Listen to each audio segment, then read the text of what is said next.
And a welcome here to Wake Up Call with Dan Tortora, where sports truly meets that thing called life. We appreciate you being here, hanging out with us inside the Great Lakes Honda City Studios. Great Lakes Honda City, coming to you on 7140 Henry Clay Boulevard in Liverpool, New York. You can head out there Monday through Saturday for sales and service. You can get a sneak peek of all that they have to offer you by going to GreatLakesHondaCity.com, including all of their end of the year sales that they have going on. They have buying, leasing, as well as new and used vehicles on site at Great Lakes Honda City. And from working with them for so many years, I could tell you that they have something for everybody, no matter what your needs are for you personally or within your family. Great Lakes Honda City is the place to go. We're up and down the East Coast, the Midwest, the West Coast, and all around the globe. Speaking of places to go to youtube.com and facebook.com, both /WakeUpCallDT, and on wakeupcalldt.podbean.com to connect with us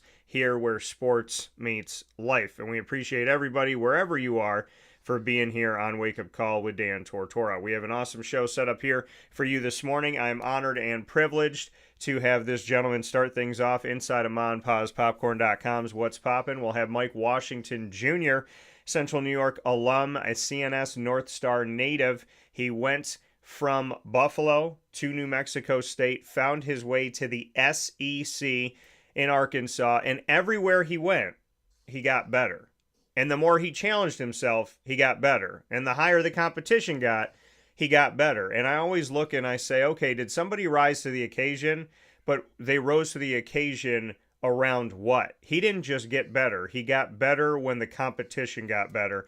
And that says a lot about a guy that I've appreciated so much over the years. And call him my little bro. That's Mike Washington Jr. And I'm very excited to be talking with him. I can't believe that we're at the end of his career when I remember talking with him going through his recruitment on the field of CNS. So he'll be with us in just a moment, and then we'll be joined by Lizzy Tirado as well as Maria Pignatelli, who will be joining us from the swimming and diving team at Binghamton University in our exclusive multimedia marketing partnership with Binghamton. And selfishly, I want to talk about swimming and diving when it's 30 degrees outside and it's snowing this morning in Central New York. And we'll round out the show with the ingredients to success, proudly presented by the wonderful team at Avicolli's on 7839 Oswego Road in Liverpool, New York.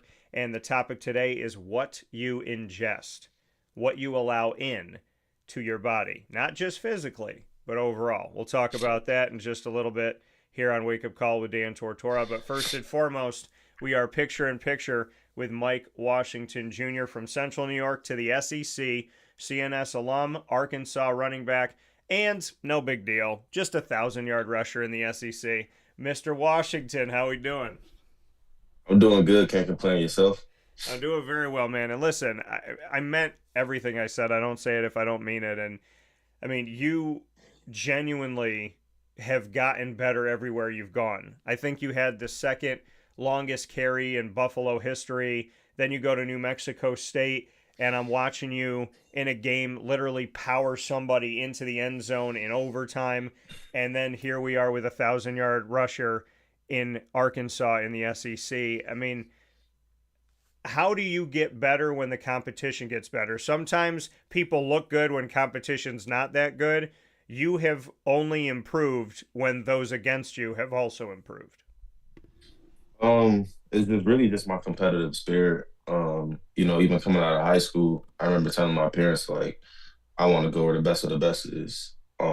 Unfortunately, due to COVID, I wasn't really able to go to a Power 5 school, Power 4 school right out of high school. Yeah. I ended up going to Buffalo, which there was still competition, and I was in a stacked room. But that has always been my mentality. Like in each and every school, I had to start from the bottom and work my way up. So getting to the SEC and doing that, um, I'm not gonna say it was easy, Yeah. but it was nothing new to me. And I mean, your journey, for those that don't know, choosing to go to Buffalo, bring me into that decision, because you went to Buffalo, considered the portal with a coaching Mhm. change, decided to stay through a coaching change. So when you reflect on that, what can you say about that time in Buffalo? Yeah, I mean, it was definitely, a time well spent. I had made my decision due to the fact that, COVID did hit and Buffalo was right around the corner, only 2 hours away from home. Um, and that was the only school I was really able to get to see in terms of like traveling and getting to see the campus and the facility. Like I wasn't able to go into the facility, but I was able to see everything outside of it. I wasn't able to do that with all the other schools, so that was really why I made that decision. And then like just the process and everything that happened while I was there. Like a lot of people don't know, while I was there, I had four different running back coaches, two or three different head coaches, like in that time. So that was like the main reason why I left. Yeah. Because it was just like a lot of instability within the coaching staff, and I just felt like I could go somewhere where there was more stability, and not only that, just more competition.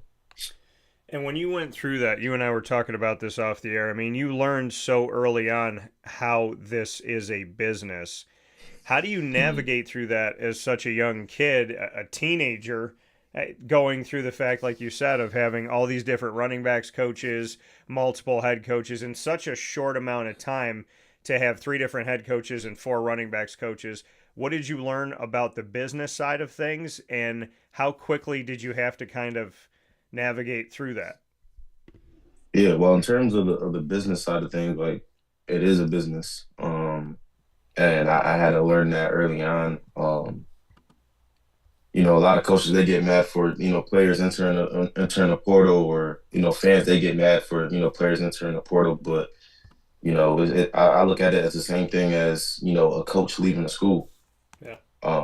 Nowadays it's for more money. Like a lot of players, they're enter, not just because of a coach leave, but sometimes for more money, which is completely understandable. And a lot of people they may think that it's selfish and it's this and it's that, but you look at these coaches who's been leaving, bouncing from school to school for years before NIL was a thing. Like you see Lane Kiffin, he took Ole Miss to the playoffs, but now he's choosing to go to LSU. So you look at stuff like that, and you start to see like it really is a business. And I had to find that out. Young with my first coach. I got there. I ended up graduating early from CNS and got to Buffalo as a early transfer. So I got there around January, February, and by May of that year, my coach was gone and he went to Kansas, and I wanted to leave with him. But I don't think he's seen the talent in me, which is completely fine. But I don't think he's seen it in me, which is the reason why he didn't take me. But like I said, I had to see that early on, where I had a I had a coach, a head coach leave, and I also had the running back coach that was with that head coach and with that coaching staff leave Yeah. in a matter of 5 months of me being there. So early on, I had to say, like, okay, it's not. I gotta leave my feelings out of it. It truly is a business. Yeah, and you and I talked on the field too when we were discussing your recruitment and we were there at CNS, and I spoke with you about Syracuse. And I said, "Do you Mm. think that that was a mistake that they didn't recruit you?" And you talked about the fact that you thought it was. You had told me, I think the running backs coach gave you a phone call, told you that he saw you but just keep working, but never gave you an offer. And I remember, I think I told you this, but I remember one of the teams that was recruiting you, one of the schools that was recruiting you, their running backs coach called me up and they said, "What's wrong with the guy?" And I said, "What are you talking about?" And they said, "Well, Syracuse is right down the street. They're not recruiting him. Is there something we're missing? Is there like is there a character thing? Is he hanging around the wrong people? This and that." And I just remember sitting on the phone laughing, saying to the coach, "This is the problem I can't stand." And this was back when Syracuse wasn't recruiting locally. I said, Mm. "The fact that Mike is being looked at in that way because Syracuse is too stupid to recruit him right to not with the fact that they're not recruiting him right now, and just the ridiculousness of having this in their backyard, not just you, Latavius Murray, and Mm. Mike Hart, and the list goes on, Stevie Scott, and so on and so forth." But I remember talking to that coach, and that coach thinking, well, there has to be something wrong with somebody if their backyard school doesn't want them. And I said, no, what's wrong in this community is the backyard school doesn't want anybody here. And when you bring up that coach saying like he didn't see something in me, were you always kind of surprised that Syracuse didn't? And did you ever face that when you were being recruited? Did they ask you like they asked me, like, "Hey man, why isn't Syracuse recruiting you?" Did you ever get that? Nah, I mean, I didn't get any of that. It was I didn't understand. My family didn't understand why. They always would invite me to their junior days. I believe that's what it's called, the junior day. Yeah. And asked me to come and visit, things of that nature. And I just knew I was gonna get an offer from them. But it never went through. It never went through. And I did good in high school, all A's and B's. Didn't fail class, never disrespected the teacher. Um, it was on time, like never late, handed in my work on time. Like that was just the type of student that I was. I never really failed the test. Like I passed all my classes with A's. Yeah. So it was confusing, not receiving a scholarship from them. But like I tell my family, and my friends, like it all worked out for a reason. Like it all worked Yeah. out for a reason. Even the coach who had went to Kansas, from Buffalo, like my first head coach when I was at Buffalo, who left. Um, like I had ended up, so when I had ended up committing to Utah before committing to Arkansas, um, he had sent me a message on Twitter, and he was like, that we wish we would have had you. And Yeah. I was like, that's fine. And I thought it was a petty remark. I thought he was trying to be funny, whatever. That's fine. I'll end up seeing you, towards the end of the season because those are both teams that's in the same conference. Yeah. And I ended up decommitting from Utah and committing to Arkansas. And now I'm 1,000-yard rusher. And, that same person who told me or who I felt as though, didn't see the talent in me and just didn't see, you know, or didn't think that I was, that caliber of a player to play in a Power 4, Power 5 school. That same person is congratulating me on my 1,000-yard rushing season this year. So I just feel like everything worked out for a reason and really was all God's plan. Yeah. And for you to know, if you didn't know, when I had that conversation with that coach, I laughed and I said the problem with Syracuse not recruiting locally is that it doesn't hurt the kid once, it hurts him twice. Because then I got other schools asking me what the problem is. I said, I've never had an issue with this guy. He's an amazing guy. He's an upstanding guy. I said, I have nothing but good things to say about Mike Washington and no bad things to say. So just so Mm-hmm. there's those of us that have been rooting for you this whole time, and I'm so happy to see this. But I mean, you've had to have that chip on your shoulder, right? Like you said, I go here, the coach doesn't really appreciate. They leave, they don't take me. I got to figure out where to go. I mean, it seems like your career has been people counting you out and you counting yourself in. How have you stayed so true to yourself, so faithful, and so strong when you went through recruiting and didn't really necessarily always get what you wanted, then went to a school and didn't always get what you wanted, then had to leave and didn't always get what you wanted? How have you stayed faithful and strong and focused when people continually have counted you out in a way? Just really understanding that, it's a bigger picture, to what's going on. The end goal has always been going to the NFL and, really me understanding, okay, I need to do whatever it takes, to get there. So like that's where I really have like a lot of people they don't have passion for the game. Like a lot of people is just money driven, NIL driven, Yeah. which is a whole conversation within itself. But like I didn't bounce school to school for NIL. I bounced school to school because my end goal is going to the NFL. So just really just keeping that in the back of my head, like, okay, I need to do whatever it takes to get to the NFL. So if that's leaving, then I need to leave, you know? And then with that came, competition and then also coaches telling me that I wouldn't amount to anything. Like when I left New Mexico State, um, and well, really when I left Buffalo at first, the running back coach who had just came in, he didn't necessarily said that I wouldn't do good, but he basically said I would be low on the depth chart. He said I could go to a school like Texas and I wouldn't get no playing time and I'll be low on the depth chart and so there's a possibility of me getting hurt and it was really a bunch of stuff just for him to get me to stay.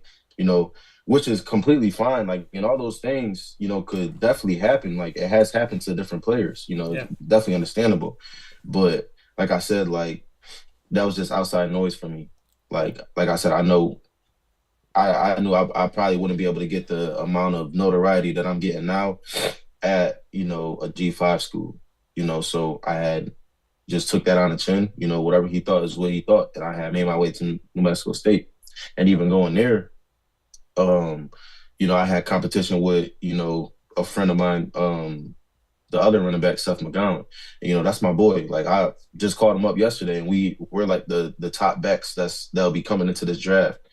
But like me and him, we were competing, and for the first half of the season, I was starting, and then the second half of the season he started. But it was like, we had a 1-2 punch type of deal going on.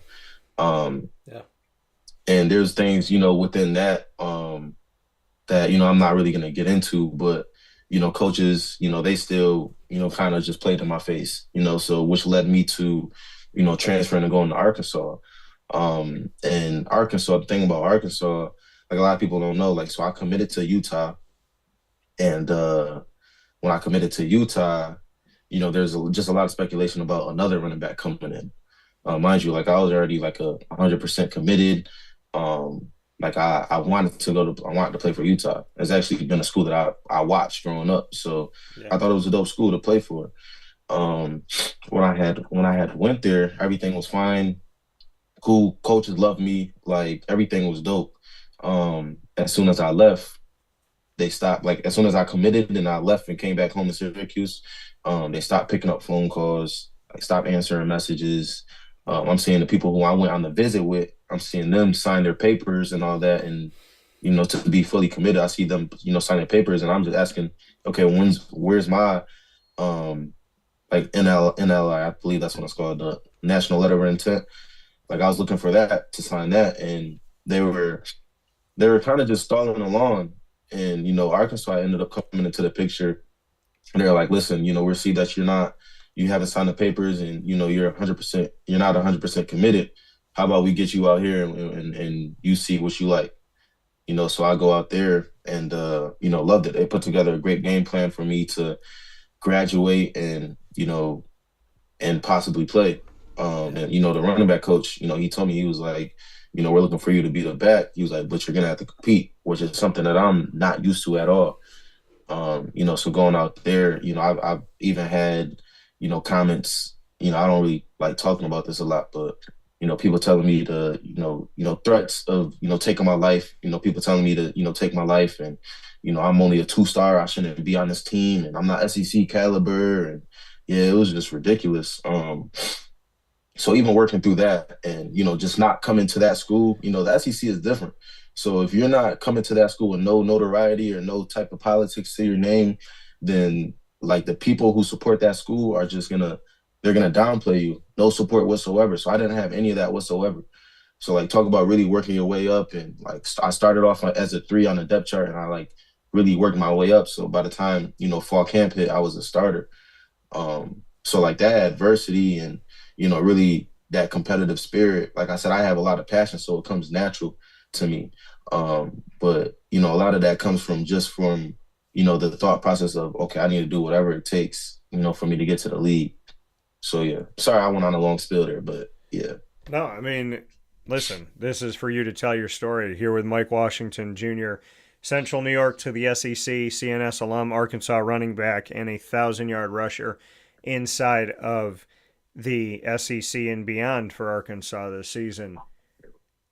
Mike, you said that there were death threats, that people were telling you they were going to take your life. Based on what? Just, we don't like you, we don't think you're good enough to be here? I mean, what not for, I mean, you saw my reaction in the moment. I Mm. mean, first and foremost, I'm sick to my stomach because that's insane, and unfortunately it's not the first death threat that I've heard connected to college football this season, which just Mm. makes me sick. But I mean, were these like messages on social media? I mean, and what did it have connection to? Like, we just don't think you're good?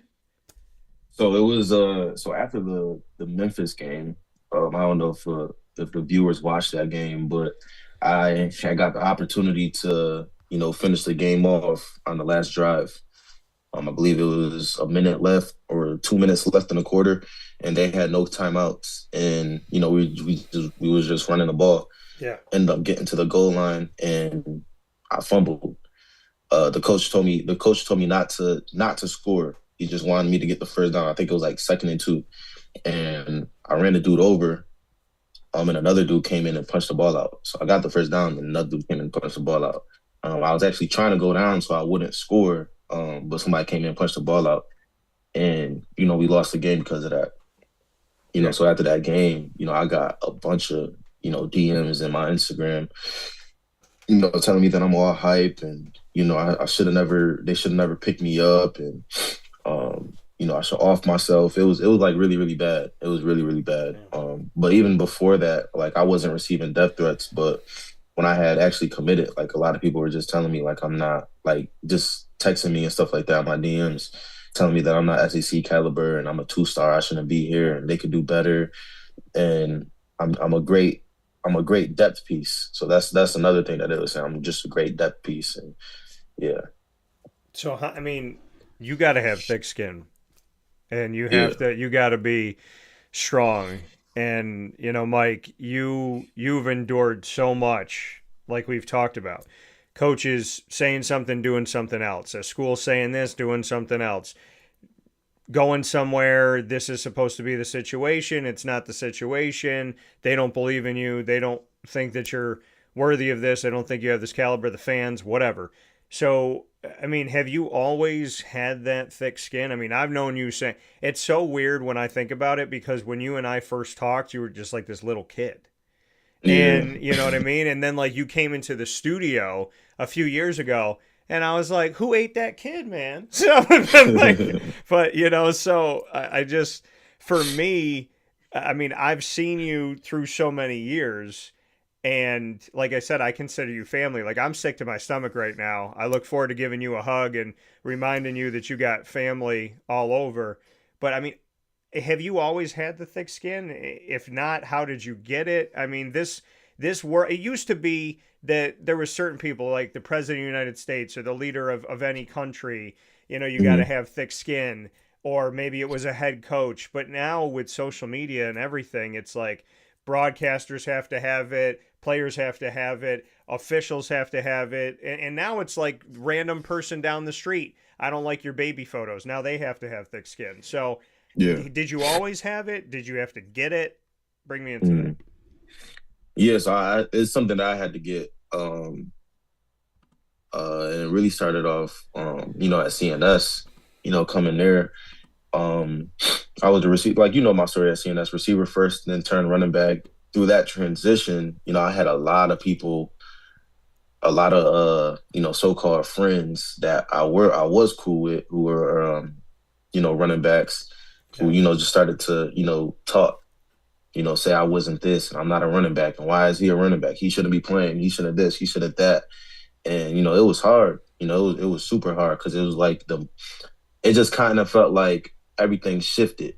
Once I made that transition from a receiver to a running back. Yeah.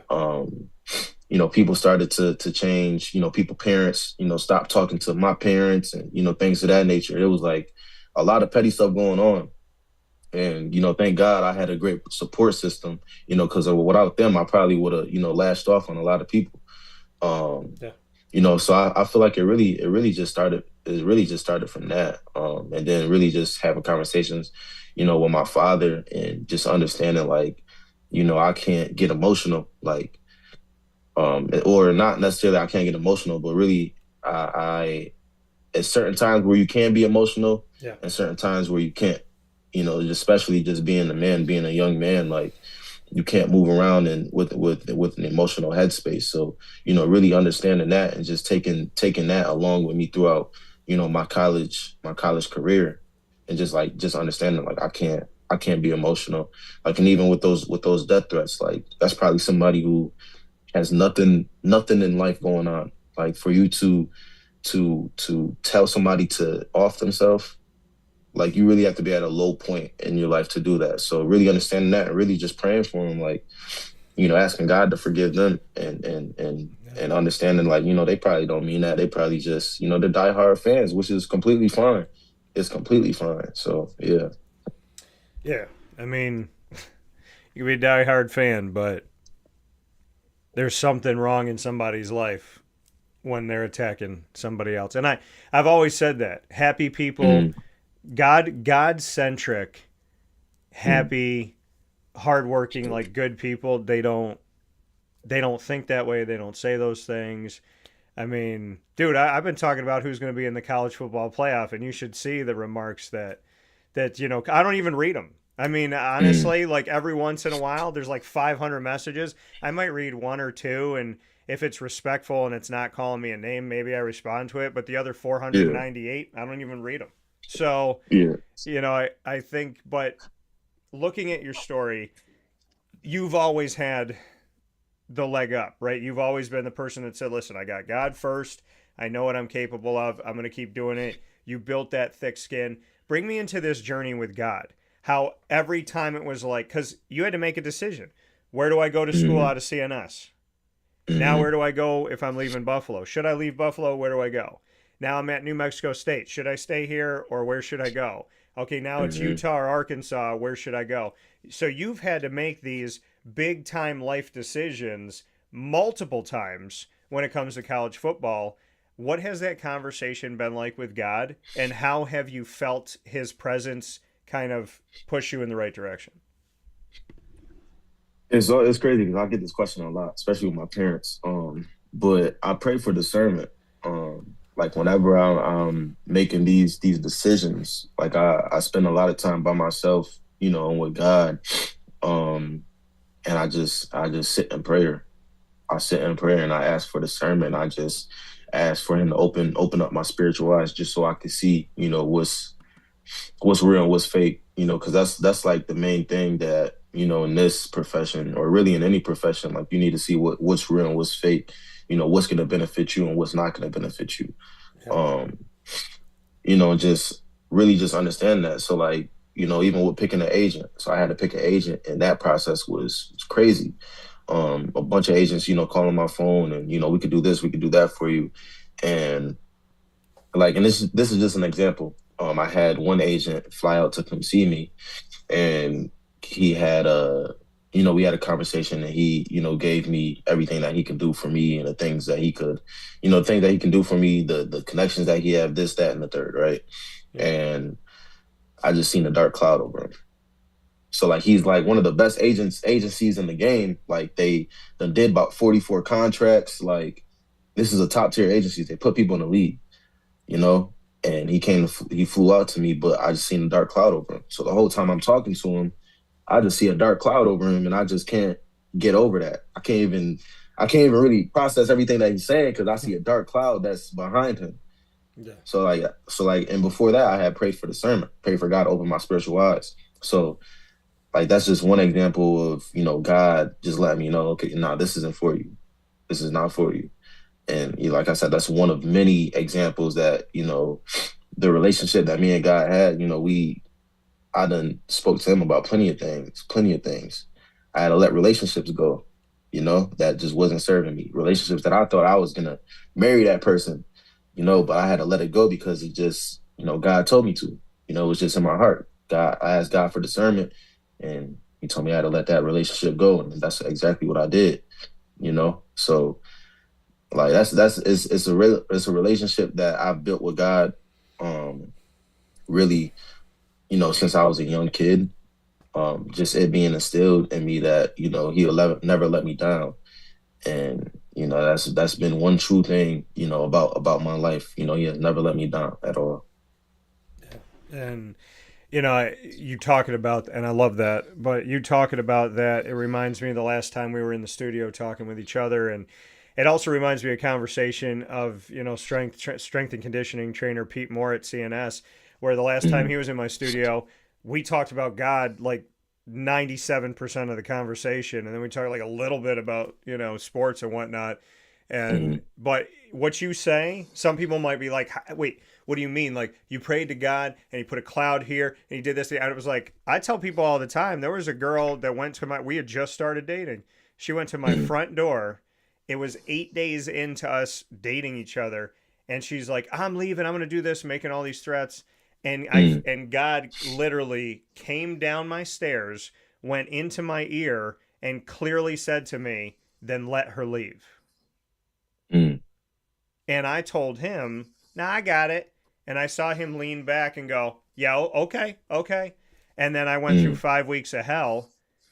mm, And then he was like, "What'd I say?" So, I mean, mm, when you have a close relationship with God, people say God doesn't put his, you can't feel him, you can't see him, you can't hear him. Well, I've done all three. mm, So, Mike, I think you can attest to that, that if you have a true, honest, close relationship with God, he will talk to you, he will let you feel his presence, he will let you see him, and conversely, he will also let you see, hear, and feel when the other stuff is around.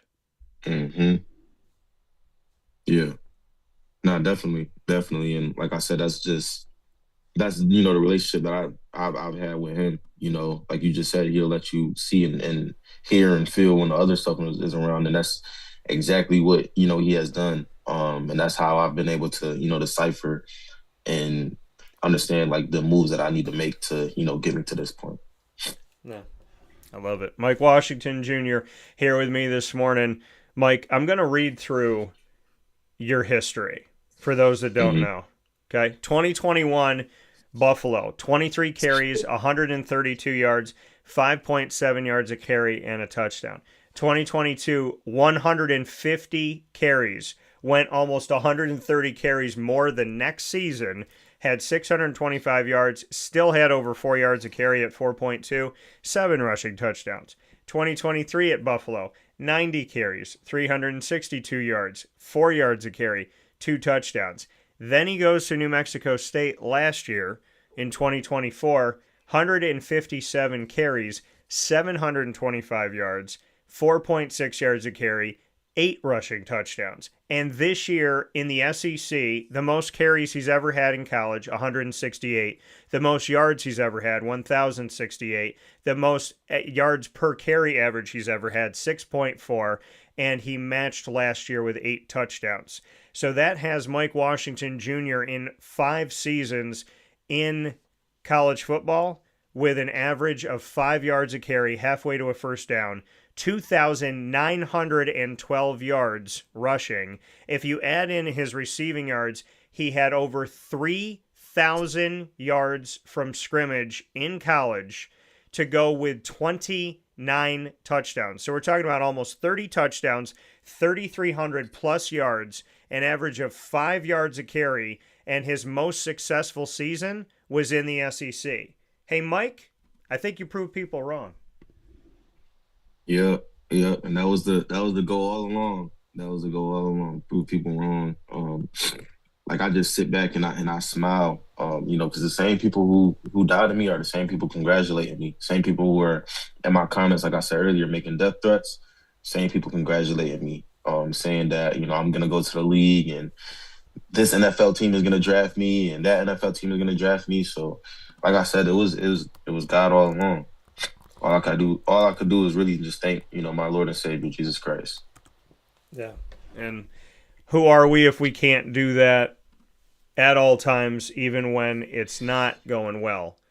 And Mm. can you go back to a moment, Mike, this season where maybe you were struggling or things weren't going the way you wanted them to go, and you still were thanking God? Like it was still adversity.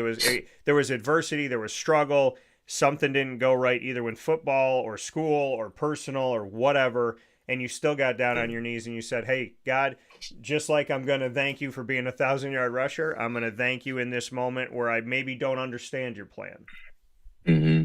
Yeah, so it was actually two moments. So it was the moment, Okay. like I said, when I had fumbled the ball in that Memphis game and lost the game. So it was that moment, and then it was another moment. So Yeah. I hello. Yeah, I'm here. I'm here. Okay, so I had so I did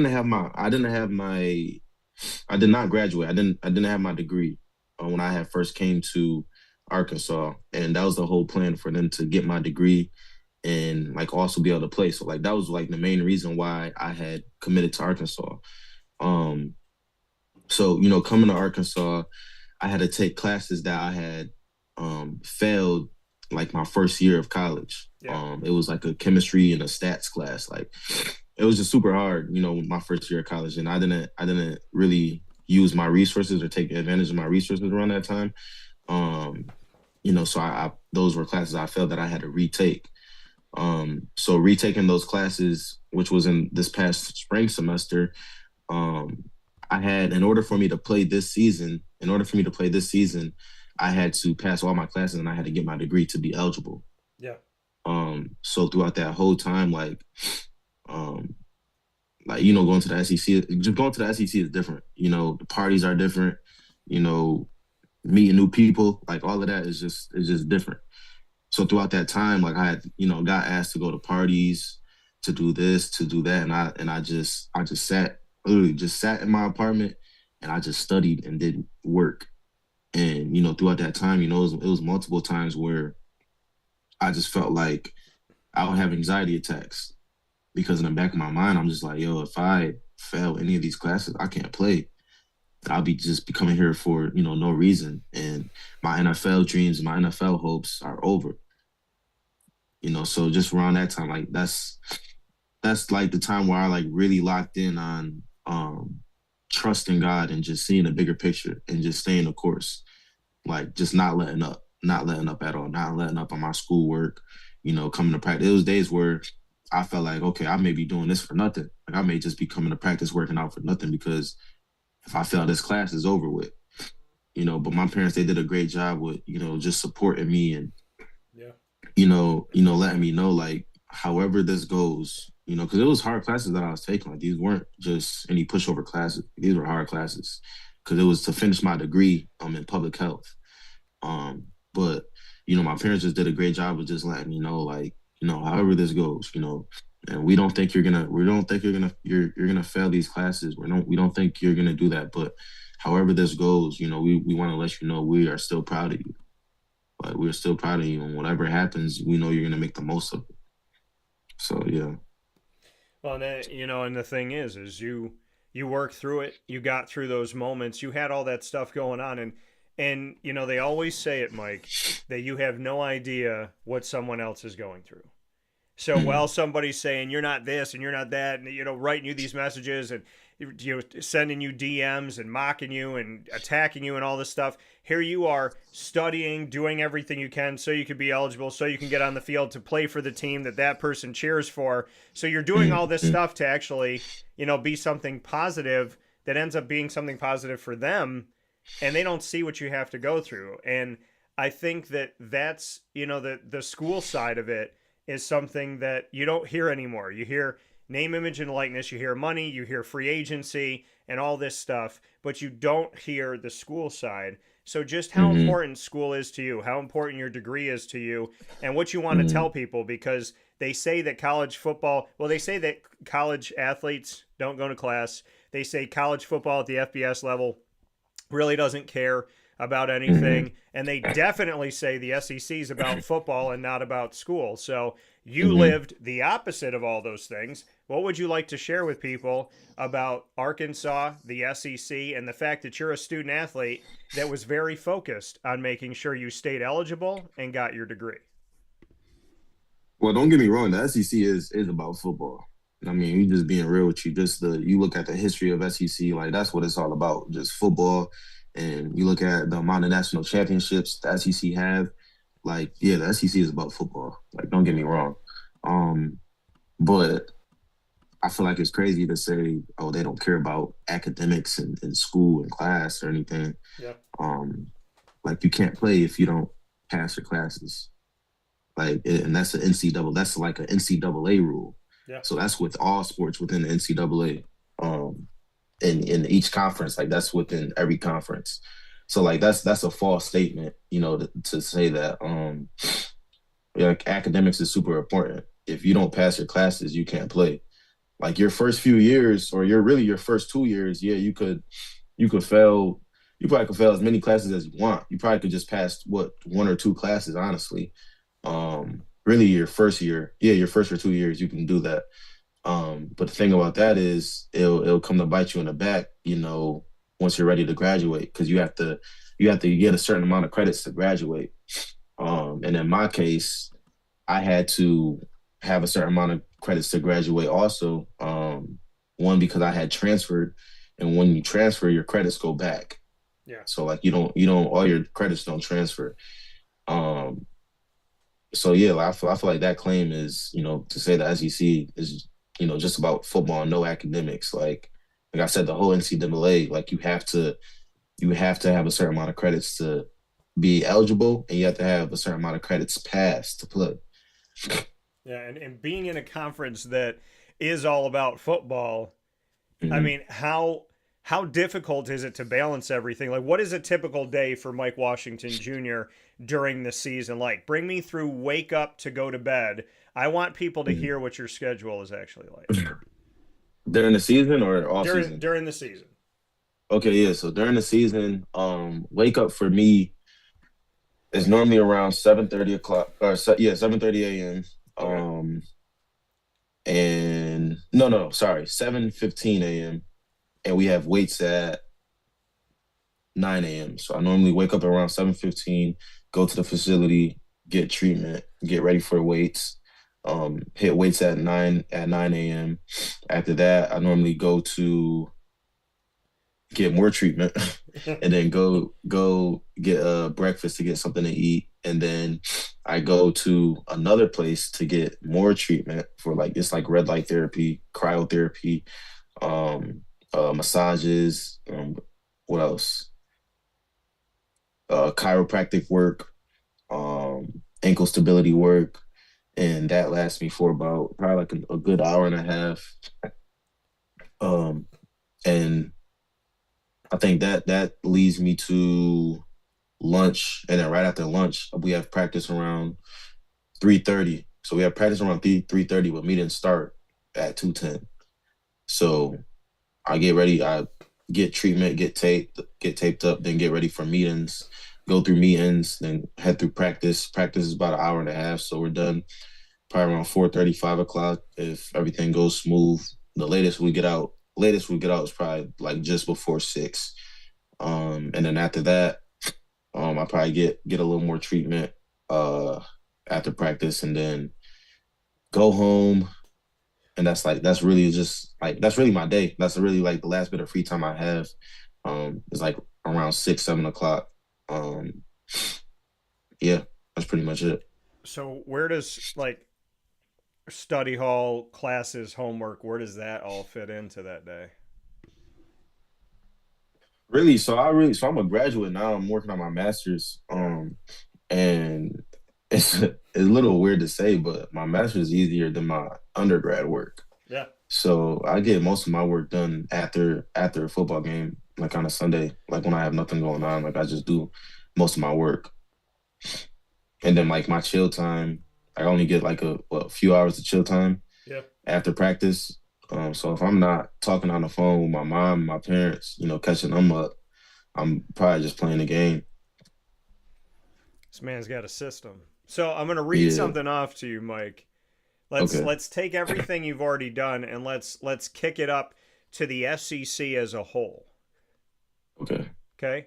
There's only 4 running backs in the SEC this season in 2025-26. There's only 4 that reached 1,000 yards. Ahmad Hardy of Missouri, 241 carries, 1,560 yards.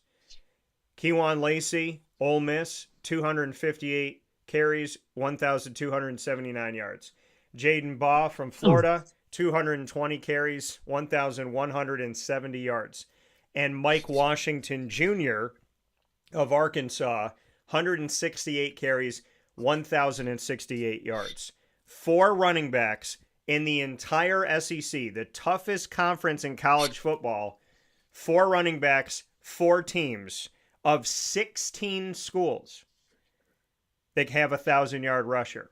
That means that 12 SEC schools, including Georgia, Alabama, Tennessee, Auburn, Vanderbilt, Kentucky, and so on, and Texas A&M, do not have 1,000 yard back this season. But Arkansas does because of Mike Washington Jr. And Mike, being one of the 4 schools four backs of 16 SEC schools in the toughest conference in college football, there's something else you did. The other three guys that got to 1,000 yards, they needed over 220 carries to do it. You're the only running back in the SEC this season that got to 1,000 yards with less than 200 carries at 168. So you did more in less time, with less carries and less opportunities than every other 1,000-yard back. So you are one of four, but you're one of one when we talk about under 170 carries to 1,000 yards. Everybody else needed 220 or more. Your thoughts on being in the same conversation as Baugh and Lacey and Hardy, but being the only back to do it under 200 carries? Yeah, I mean, like I said, it's a blessing. I actually looked at that the other day and just kind of just looked at my career, within itself. Like you named, everything from Buffalo up until now. And I kind of looked at, the other week, I had looked at my carries this year compared to last year. And I believe I had like 157 carries last year. And last week before our Missouri game, I believe I was exactly at 157. And I was like, wow, like last year I had 157 carries for 725 yards. And this year around that time last week, I had 157 carries for 1,011 or something like that. So I was just like, yo, the way God is just moving in my life is I'm just blessed. I'm just super blessed. I'm super blessed. And we look at the fact that in your career, you've carried the ball for 150 or more carries in 3 of your seasons, which shows your durability and the faith that a team can have in you to get the job done. And like you said, doing more with the same amount of carries, over 1,000 yards this season on 157 carries, and last season under 800 yards with 157 carries. So you've only gotten better. And again, to look at this and say 168 carries is the most you've ever had, it's in the SEC. So they trust you the most in the SEC. Over 1,000 yards in the SEC. Your best yards per carry is in the SEC with 6.4. Of the other 3 running backs that have 1,000 yards, you did it with less carries. There's all of these things to be said. And when everybody's talking about Alabama and Georgia and Texas A&M and Texas and which one of these schools is going to get in the college football playoff, none of them have 1,000-yard back this season. So, I mean, the reality of it all is, you hear Lacey's name all the time, but you got to 1,000 with less carries than he has. So yeah. The NFL's got a lot to look at, a lot to be excited about. I want to hit with a final note, which is kind of strange, but also is in its own way, I feel like God's smirking right now as he knows I'm about to say this. You started your career with a coaching change, and you end your career with a coaching change. Sam Pittman's the coach. He gets let go. Bobby Petrino is made the interim head coach. And then there's this weird irony of the game that, like you were talking about, where they told you not to score and you're going up against Memphis and Arkansas loses the game 32-31. If you can't beat them, hire them. They end up hiring the coach that was on the other side of the field in that game, Ryan Silverfield. So how did you navigate through Sam Pittman being the coach, getting fired, Bobby Petrino being elevated to interim, and I know you're not going to play for this guy, but then finding out that Ryan Silverfield, who you went up against, who's the coach of Memphis, is now going to be the future coach at Arkansas? It kind of seems all too fitting and poetic that you leave college football with there being another coaching change. Yeah, well, also, a lot of people don't know this either, but the first year, so I believe I entered the transfer portal after my first year at Buffalo. Yeah. And Memphis was actually a team that recruited me. And he was the coach who was there around that time. And he kind of like ghosted me like after, which left me to, coming back to Buffalo. So you can add that too. But, for me, the changing, with Pittman leaving and then Petrino stepping up as head coach, it wasn't really a change for me, only because, we were already being like, Petrino was the offensive coordinator, so I was already being led by him. He was already, coaching us up and yeah, like throughout practice coaching us up and then the game coaching us up. So it really wasn't a big difference and a major change, at least for the offensive side. It was more so with the defensive side who, they went through a big change. They went through, coaches being let go and, coaches that recruited them being let go. But on the offensive side, it really wasn't a big change. Well, yeah, and I mean, and for you, what was it like to work under Bobby Petrino and to have that time under him? And there's some more irony here with you and I being family is that I actually interviewed Bobby multiple times when he was the head coach at Louisville. I was interviewing him and Lamar Jackson, who was the quarterback there when he was there. And then Mm. here goes Bobby Petrino. So I've gotten to be around Bobby. You've gotten to be around Bobby. I did it media wise. You did it as a player. What was your experience with Bobby Petrino? It was dope. I mean, it was good. Like he has coached some of the greats, one being Lamar Jackson. Um, and being under him, he's just perfectionist. He wants everything perfect. Um, and he was able to see something in me that around the time I didn't see. So really him kind of like pulling that out of me through certain plays, designed specifically for me. Knowing the type of back I am, he designed a lot of plays, for me to get the ball and for me to run downhill or for me to run outside using my speed. Um, but like he's a mastermind at what he does. Like I believe this year we led the. It's weird.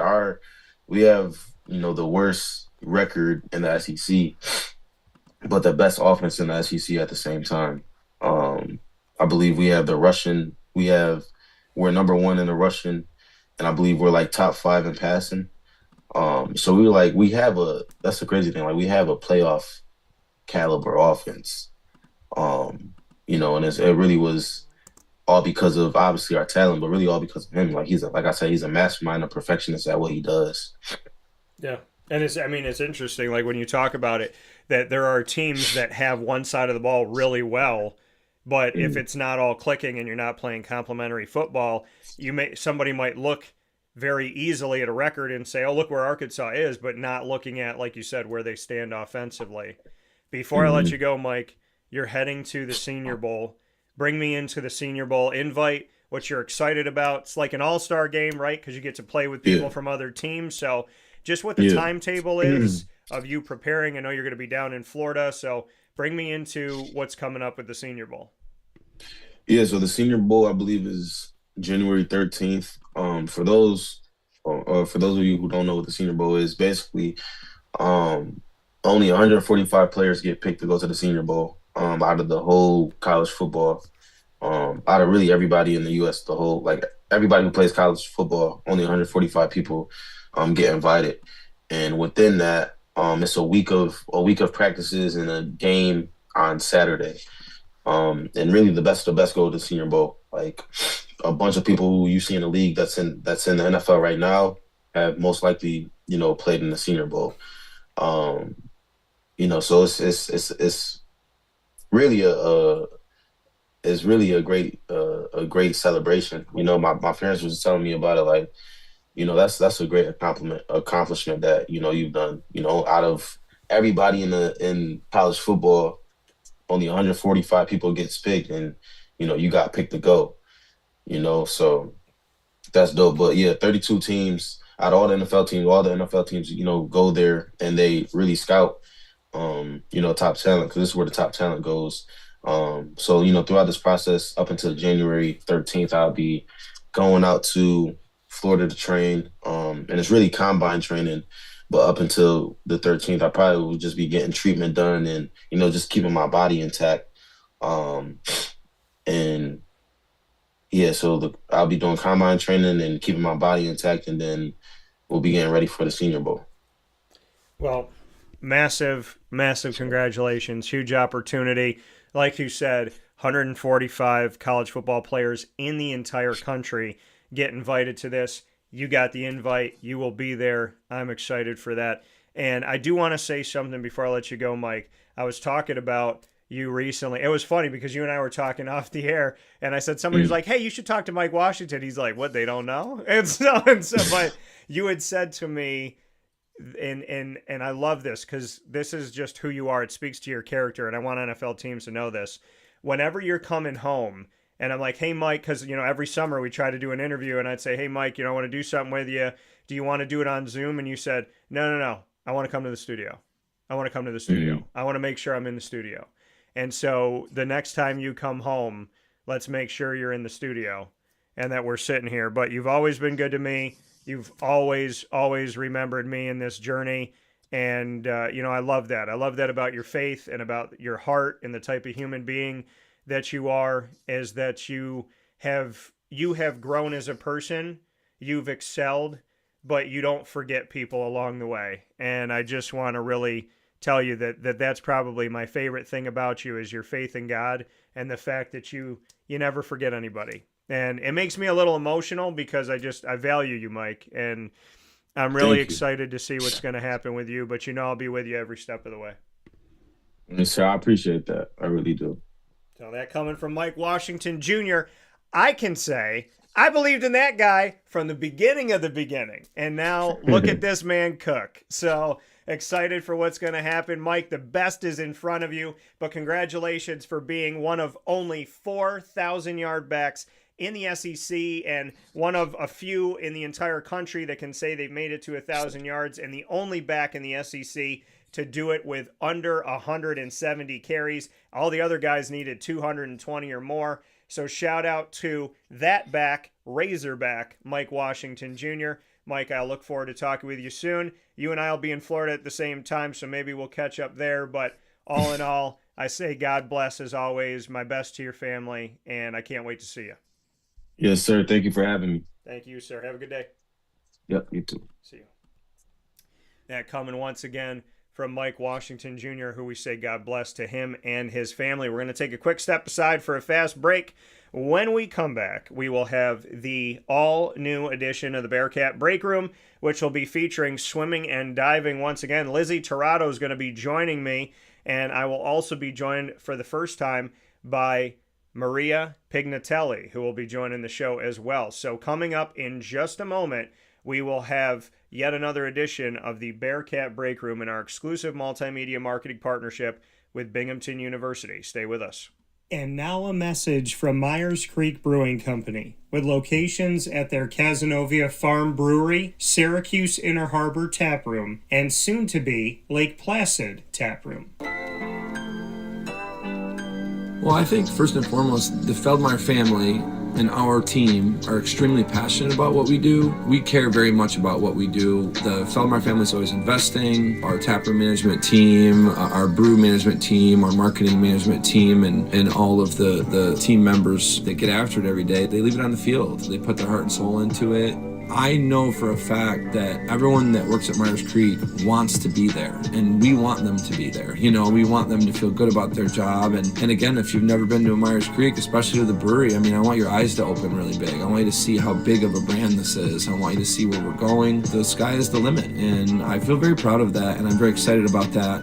When you think of designing a menu for a brewery, it's kind of open to a lot of different interpretations. You can do American, you can do Asian, you can do Italian, and you just have to find, how that meets that pub style dining experience, that gastropub vibe. And I think it's super fun for us because obviously we know that, everyone in the world's going to sell a pizza or a burger or a french fry, but what can we do to be different? And what can we do to be true to who we are? We are a brewery, a brew pub. So the flavor profiles are kind of all over the place. And I think it's super cool that we have a massive smoker at the brewery in Cazenovia, and we smoke a lot of our products. A delicious smoked turkey. We have barbecue ribs on Sundays, from a pulled pork sandwich to a chicken wing. You go to the Inner Harbor and you go to the Kaz location and you'll find similarities in the menu, but also things that are a little different and also kind of fit those different demographics or different communities, and also hopefully just drive you to try every tap room that we have open at some point, because you get a little something different at each one.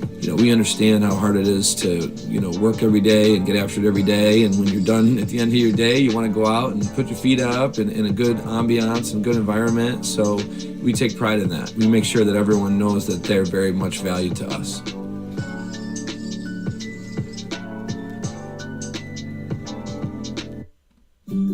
Avicolli's restaurant, located on 7839 Oswego Road in Liverpool, New York, has been serving our community for decades. Your place to go for home cooking on the corner of Route 57 and Wetzel Road is just minutes from Liverpool High School. And every single month, Wake Up Call with Dan Tortora is on site, on location, with Liverpool sports, student athletes, coaches, and administration telling their stories throughout the year. We look forward to seeing you on site at Avicolli's for their casual pizza side, their fine dining, as well as their bar. And of course, you can order online at myavicollis.com. That's myavicollis.com. For takeout, delivery, and catering, call 315-622-5100. That's 315-622-5100. Come on into the neighborhood spot Avicolli's, open 7 days a week in Liverpool, New York.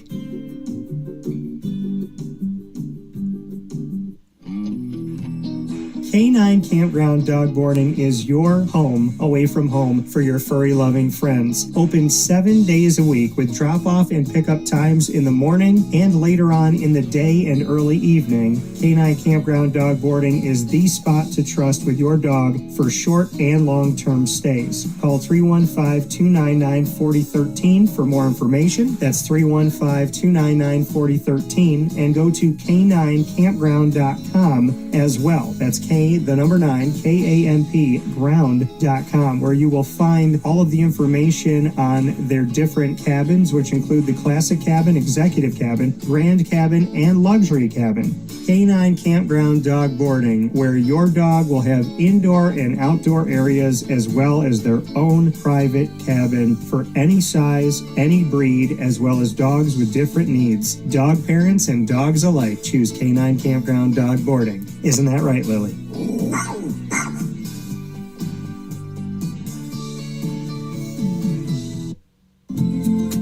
Looking for your next ride? Look no further than Great Lakes Honda City, located on 7140 Henry Clay Boulevard in Liverpool, New York. Serving our community for decades, their new and pre-owned vast array of vehicles are available to you Monday through Saturday on site. To search from home, shop at GreatLakesHondaCity.com. Call 315-365-5576 to set up an appointment. That's 315-365-5576 for Great Lakes Honda City, 7140 Henry Clay Boulevard in Liverpool, New York. Great cars, great people, Great Lakes.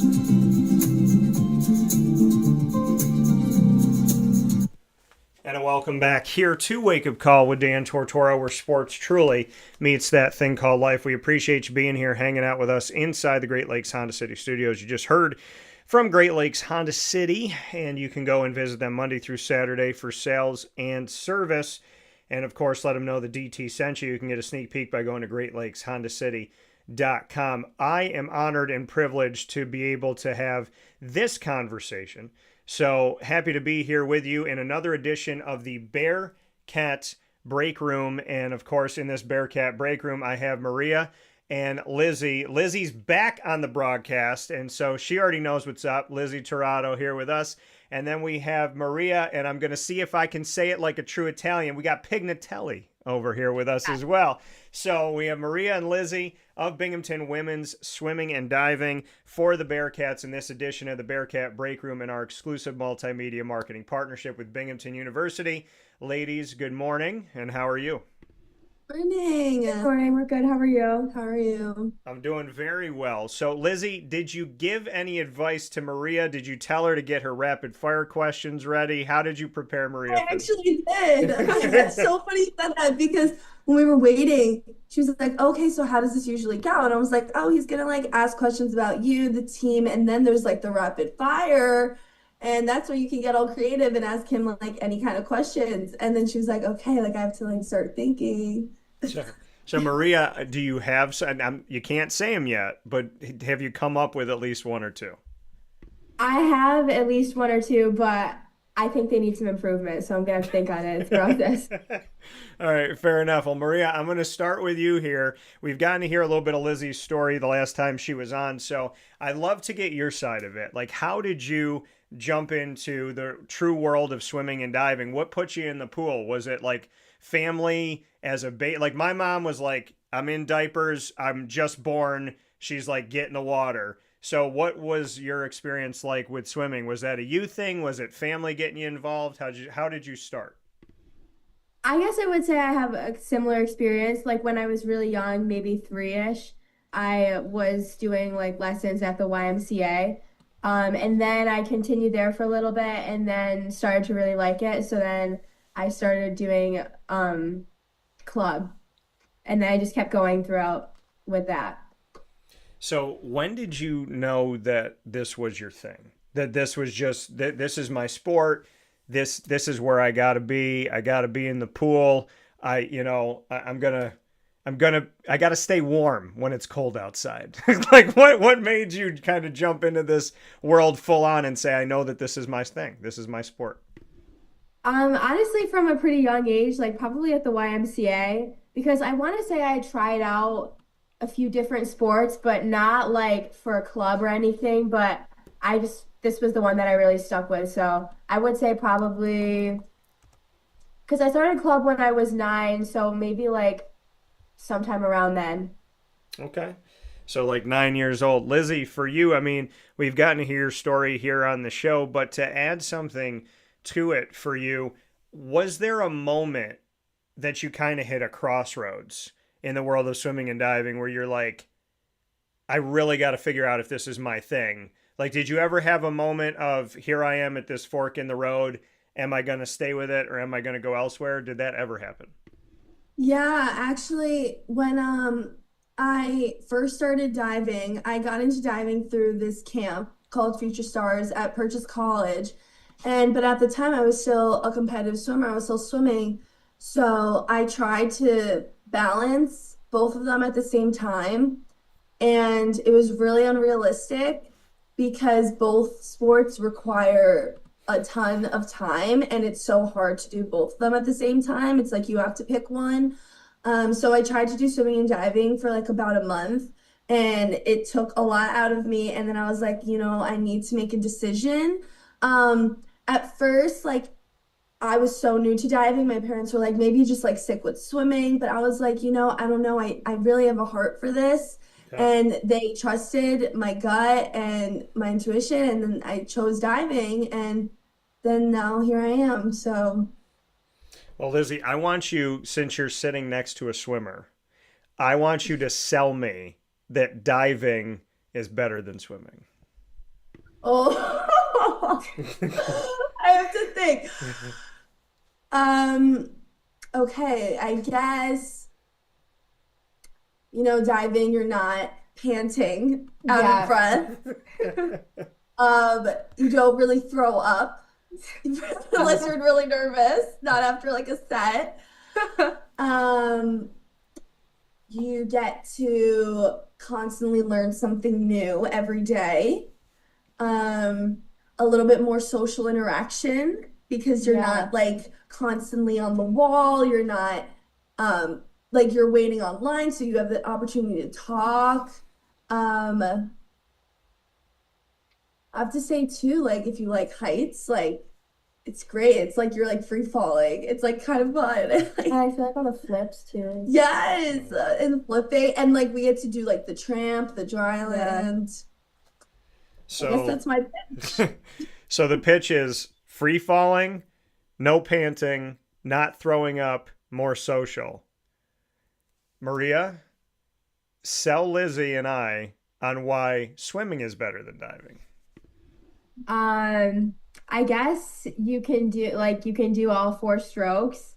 It's not just one. Honestly, I feel like she kind of has the upper hand here. You feel like she already sold us both. Okay, fair enough. So Yeah. let me ask you this, Maria. Did you ever attempt it? Did you ever kind of go to the board and say, you know what, I'm going to give it a shot. I'm going to see if I like this. I'm going to see if I'm okay with heights. I'm going to see if I can get creative in the air. Did you ever test out the world of diving? I actually did for a little bit when I was, oh gosh, I don't even remember.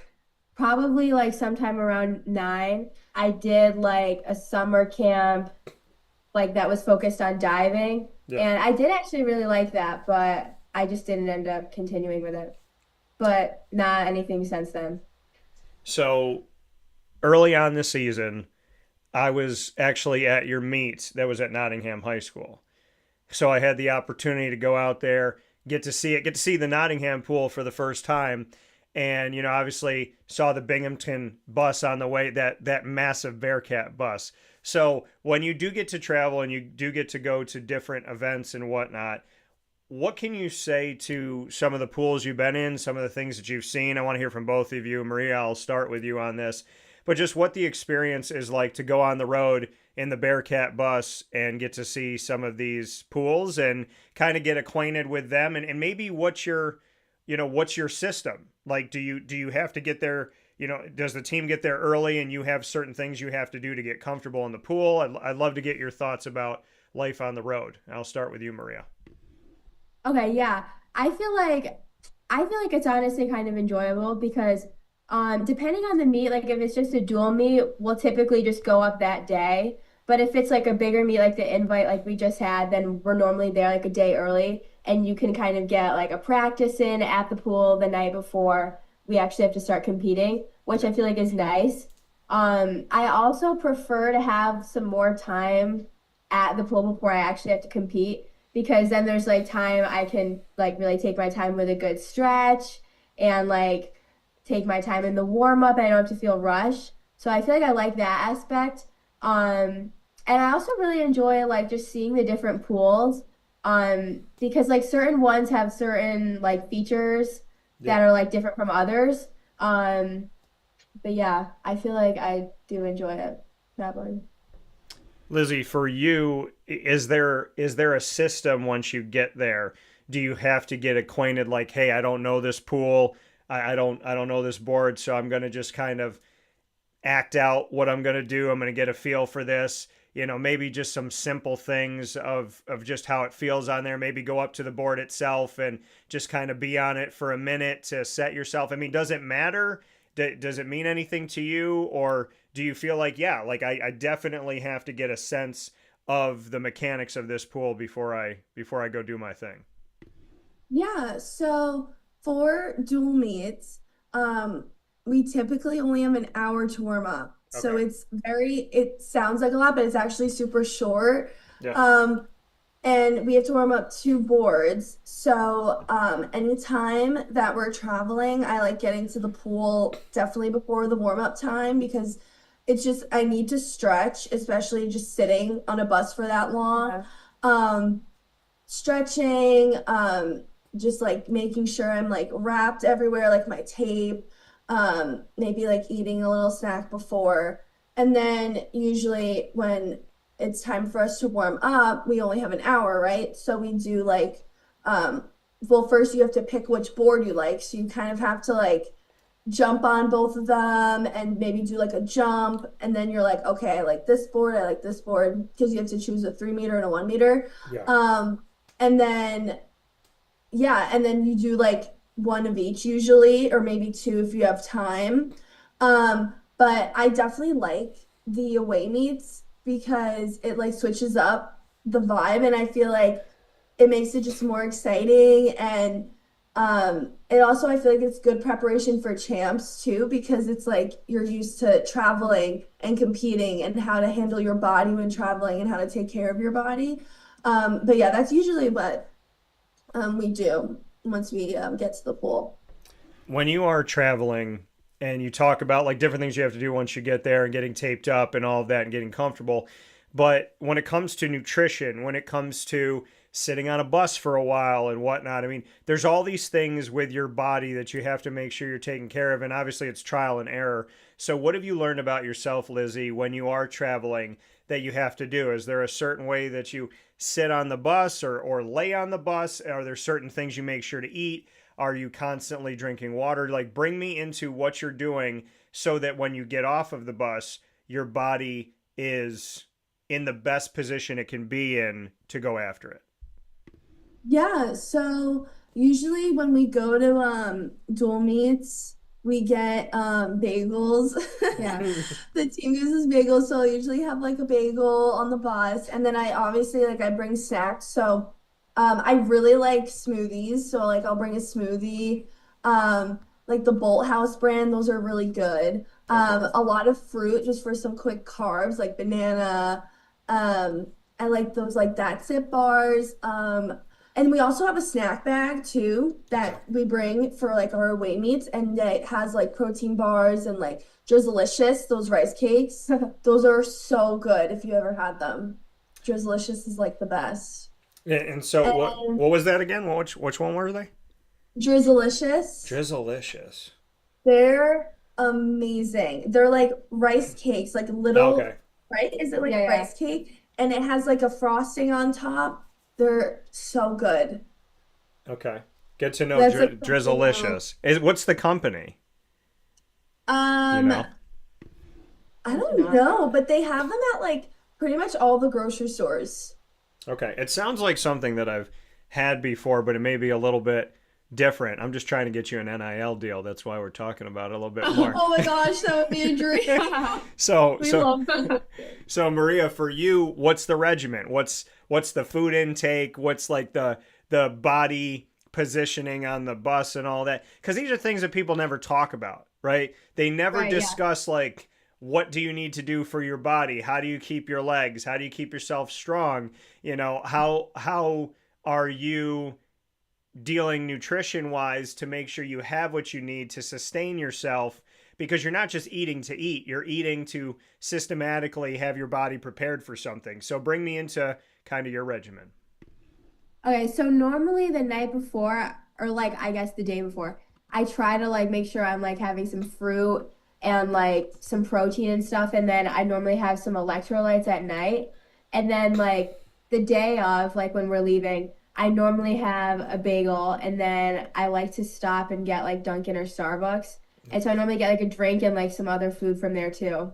And then I just kind of have that on the bus, and then I normally, like, depending on where we're going, maybe like an hour away, I have some more electrolytes so that it's kind of like flowing through me by the time we get there.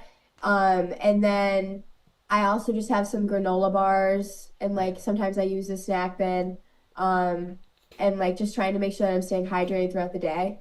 And in terms of like how I'm sitting on the bus, um, I try to move around a lot, and Yeah. I don't really ever sleep on the bus. So just kind of making sure that I'm like relaxing and like maybe watching something on my phone or listening to music, I feel like can go a long way for me. Yeah, I feel like I did something like a week ago and I got uncomfortable and it like pinched a nerve. So I'm always moving around in the studio too, because they tell you like you shouldn't just sit. So Yeah. try not to do things like that. I got a few different things I want you to sell me on. So we're gonna have some fun with this. Maria, you said sometimes Starbucks, sometimes Dunkin'. If you had Mm. to pick one, sell me on the brand that you would lean on the most. That is a really good question. I normally if it's like a meet day, I go to Starbucks. Okay. I don't know if it's like just because I don't know why, but I normally go to Starbucks. But if I had to pick one, I think I might say Dunkin', Okay. just because I feel like the coffee there is sweeter, and I really enjoy like a really sweet coffee. So I feel like that is probably what I would go with. And also like I mean, some of their food I'm not really like a huge fan of, but they do have like more food options, I feel like, than Starbucks does, with like all the donuts and the bagels. So I think I would go for Dunkin'. And they're cheaper. So they're just Yeah. just that, that's a thing. Yeah. So Lizzie, beyond Starbucks and Dunkin', if there was like a local spot, either at home for you or a place in Binghamton, Endwell area, is there a place that you think could rival Starbucks or Dunkin'? Oh yeah. So there's Seven Brew, and that's like my favorite place to get drinks Okay. because I'm not a huge coffee person. It hurts my stomach. I love energy drinks, and Seven Brew. It's just like a drive-through drink place. They don't Okay. have food. That's like the only thing. I think they have like scones or Right. something. Yeah. But I definitely feel like it could compete with the drinks at Dunkin' and Starbucks because they have such a wide selection and they have so many options from like smoothies to coffees to hot cocoa, energy drinks. But yeah, I would probably have to pick 7 Brew. Okay, fair enough. I like it. We're going to play the New York game. So, Lizzy, I want you to look at Maria, and I want you to sell Maria and sell us that White Plains, New York is better than Endwell. Okay, let me think here. I would say if you like a little bit of a faster paced lifestyle and a busier, I guess just a bunch of like people, just very city, as everything's fast paced. There's a ton of things to do, like all these different malls that are pretty close, restaurants, like anything, like there's so much. And then you also have like your suburbs too. So like you have like White Plains, which is your city, but then there are also like towns near it that are more suburb and a little bit more chill and not as like loud and intense, a little bit slower pace. I'm trying to think, White Plains, like this is so hard to think about the spot. A bunch of like, oh my gosh, we have a playa. Oh, like the acai. Just there's so much food, shopping. It's just very, very city-like. And maybe if I had one more thing. I mean, the weather's pretty much the same. You still get all 4 seasons. And yeah, I guess that's all I would have to say for White Plains. Faster pace. Acai sold it there. So people are getting excited about that. If you get a good acai bowl, that'll bring you anywhere. By the way, to LaGuardia Airport, I'm not going to name the company. It's a corporate company. It's a chain, but their acai bowl is more expensive than the place I typically go to. And I got like a dragon fruit one. It was almost like $20, and it's like this big. So all I can say to LaGuardia Airport is, I know you take advantage of people, and you should stop. Yeah. They do. Airports do in general. It's not just LaGuardia. But I said to my dad, I'm like, man, I want to get an acai bowl, and they don't have tropical smoothie here, so I'm going to go to this other place. And I went to this other place, and it was good. It wasn't $20 good, but it was like $7 good, Yeah. So, Maria, I want you to sell me on Endwell and sell Lizzy on Endwell over White Plains. Keep in mind that one of your biggest selling points that you can throw right back at Lizzy is it's right around the home of Binghamton University. So, I mean, how could you not sell Endwell, New York? Exactly. That's a really good point right there. And honestly, I feel like the college like brings a lot of stuff to the community. So that is a good point. And then also, I guess I would say there's not a lot of traffic ever really anywhere. And I feel like it's like a lot easier to like get together with people. And like if you go somewhere, you like typically may see someone Right. which is kind of nice, just like run into people at the store. I feel like we still have like a good amount of restaurants and like stores to go to, and like it's not that far if you were to go drive to like Destiny USA or like maybe like Ithaca or something like that. And also it's not too far from the lakes, so that is also a fun thing to do in the summer. It's true. Look at that. That's So cool. it's the difference between, I think people from the hustle and bustle parts of New York want the relaxation. And then I think the people that are in the middle of nowhere, New York, they want the hustle and bustle. So it's kind of like that happy marriage back and forth of having this opportunity. So before we jump into rapid fire, I do want to take a look at opportunity this season and the fact that this team is 4-2 overall with almost a 70% winning percentage. And we're looking at Poughkeepsie, New York coming up on January 24th at Marist University, and then back at home before the America East Championships against Wagner College. So as we look to the season so far, Lizzy, I'll start with you. Your thoughts on this season and knowing that in the new year, you're going to have 2 more opportunities before the America East. Yeah, I mean, this season has been so great. I am so proud of, my class, even especially Maria. Maria's been killing it. She's so awesome. And I just think that I'm just so proud of everyone, and I feel like we're all making the most out of this year as much as we can, and we all are in like really good spirits. We're all like so supportive of each other, and we're working so hard, and it's paying off. Like it's like my class has been doing so well. The whole team has been doing so well. The team camaraderie has been great.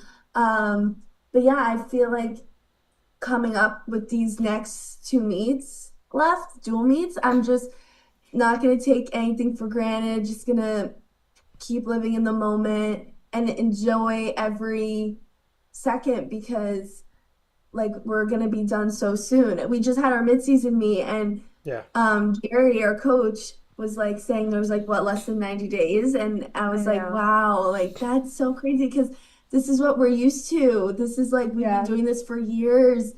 And yeah, I just think definitely enjoying every moment, either if I'm like happy, sad, frustrated, just being like, how lucky am I that I'm gonna miss something this much. But yeah, I'm super proud of like our team, men and women, and yeah, and Maria's killed it at midseason. She's so good.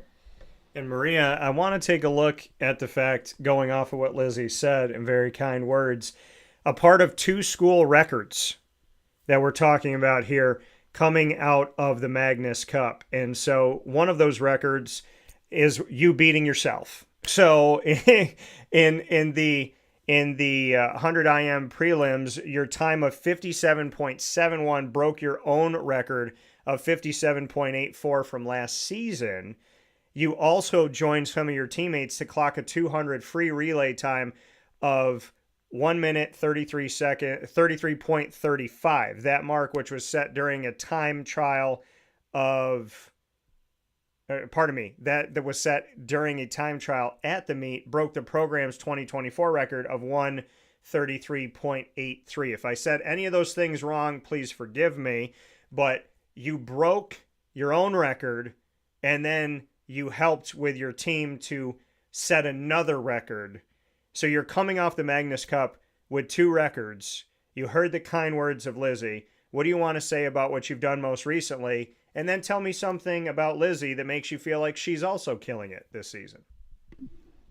Yeah, no, I'm definitely really happy with how everything went at the invite. And it was nice to swim the 100 IM because we don't normally get the opportunity to swim that. So that was definitely a nice surprise there. And also with the relay, we had just missed it in the prelim, or not the prelims, in like the final session the night before. Yeah. So it was really nice to have like all the team support during the time trial, because it was really only just us swimming. And so I'm really happy that like we broke the record, because I feel like we can just do even better at champs. So yeah, really happy about that. And one thing about Lizzy, she has been killing it this whole season. Multiple times, was it Diver of the Week? Yeah. Multiple times already this week she's gotten Diver of the Week. And whenever I'm in the pool and she's diving, sometimes I just like stop and watch her. If like we have like a break on the wall, I just watch her, and she's just always like working hard and putting in her best effort. And I know she's like always trying to improve herself. So she's really inspiring, and I'm very proud of her and how she's done this season. Love you. Yeah, and I'm just looking at some of these things here, and just, you know, individually the positivity that you've both had, and just as a team overall, it's a huge congratulations to you both for your effort, your enthusiasm, your passion for the sport, and your care for each other. So congratulations to you both. But I'm going to say congratulations, but I'm also going to let you know and let everybody know that's watching and listening around the world, it's a congratulatory moment that I believe is only going to be a preliminary move to a bigger congratulations later on this season. Thank you. Thank you. So let's play some rapid fire. We're here with Maria Pignatelli and Lizzy Tirado of Binghamton Women's Swimming and Diving. On the swimming side, Maria. On the diving side, Lizzy, in the 2025-26 season. In this exclusive multimedia marketing partnership with Binghamton University, Wake Up Call with Dan Tortora is inside the Great Lakes Honda City Studios. We are going to do a round robin, so everybody gets to ask everybody. On the screen, you see myself on the left, then Lizzy, then Maria. That's how we're going to go. I will ask Lizzy, she'll ask Maria, Maria will ask me, and then we will go back around. So my first question for you, Lizzy, is we are jumping into the Christmas and holiday season. What is a Christmas tradition you cannot live without, and what is the best gift you have ever given somebody? Wow. Okay. Definitely a Christmas. I don't know if it's like tradition. I mean, my brother and I always get up so early on Christmas, no matter what. Like, we're just so excited. Even as 21 years old, like, I just want to get up early, be with family. I guess that could be like the tradition. And then I think the best gift that ever gave someone, ooh, that's a good one. I have to think about that.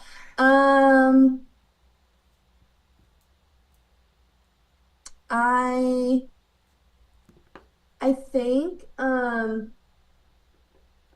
when my grandfather passed away, my mom had a really hard time. This is really sad, getting his ashes, but I got them for her and I gave them to her as a gift. And I think that was probably the best one that I've done because it was just very sentimental, and I know it meant a lot to her, and he meant a lot to the both of us. So I just wanted to do something, especially for my mom, because she does like so much for me, and I wanted to give her something nice. And I knew that that would be more meaningful than like a generic gift or anything. So you said you did something with his, where like all of his ashes, or you did something? Yeah, like yeah. I brought the ashes at home in like an urn. Yeah. Because we hadn't picked him up yet, and it's been like a while. So. Well, I'm very happy that you got to share something with your mom and took something that is heartbreaking and hopefully brought you even closer. So, yeah. And I will say this, and I can say this because of talking to you before and talking to you now, Lizzy, I know for a fact that your grandfather is watching down on you right now, and he is very, very proud of you. I can say that. So you definitely bring that energy, and I'm sure you'll bring him wherever you go, and your mom will as well. So with that being said, Lizzy, you get to put Maria on the hot seat. Okay. I think I'm going to go with, since it is December 2nd, what is your favorite Christmas movie?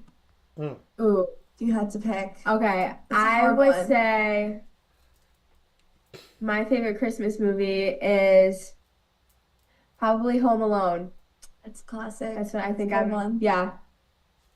Yeah, that's a really good one. That is actually the correct answer. So that's the correct answer. All right, Maria, what's your question for me? I guess, how did you get into this podcast? Like, how did you discover that this is what you wanted to do? Yeah, I mean, it's so interesting because broadcasting, podcasting, internet TV, internet radio, traditional, whatever people, terrestrial, all the words that people use, it's the same thing. It's finding a way through video and audio to spread a message. And I believe in God. I have a strong faith. I believe in spreading that. I believe in bringing God to people, bringing comedy to people, community, compassion, kindness, goodness. You know, I use sports as a vehicle. I always say sports is the vehicle, but inside of the vehicle is all the important stuff. And that's the stuff that I'm bringing. And so how did I get into this? 5 years old, I was writing on my dad's word processor, creating stories because I have a big imagination. That word processor is in my office connected to my studio next to my desk to remind me how I got started. Always been a storyteller, always been a creator.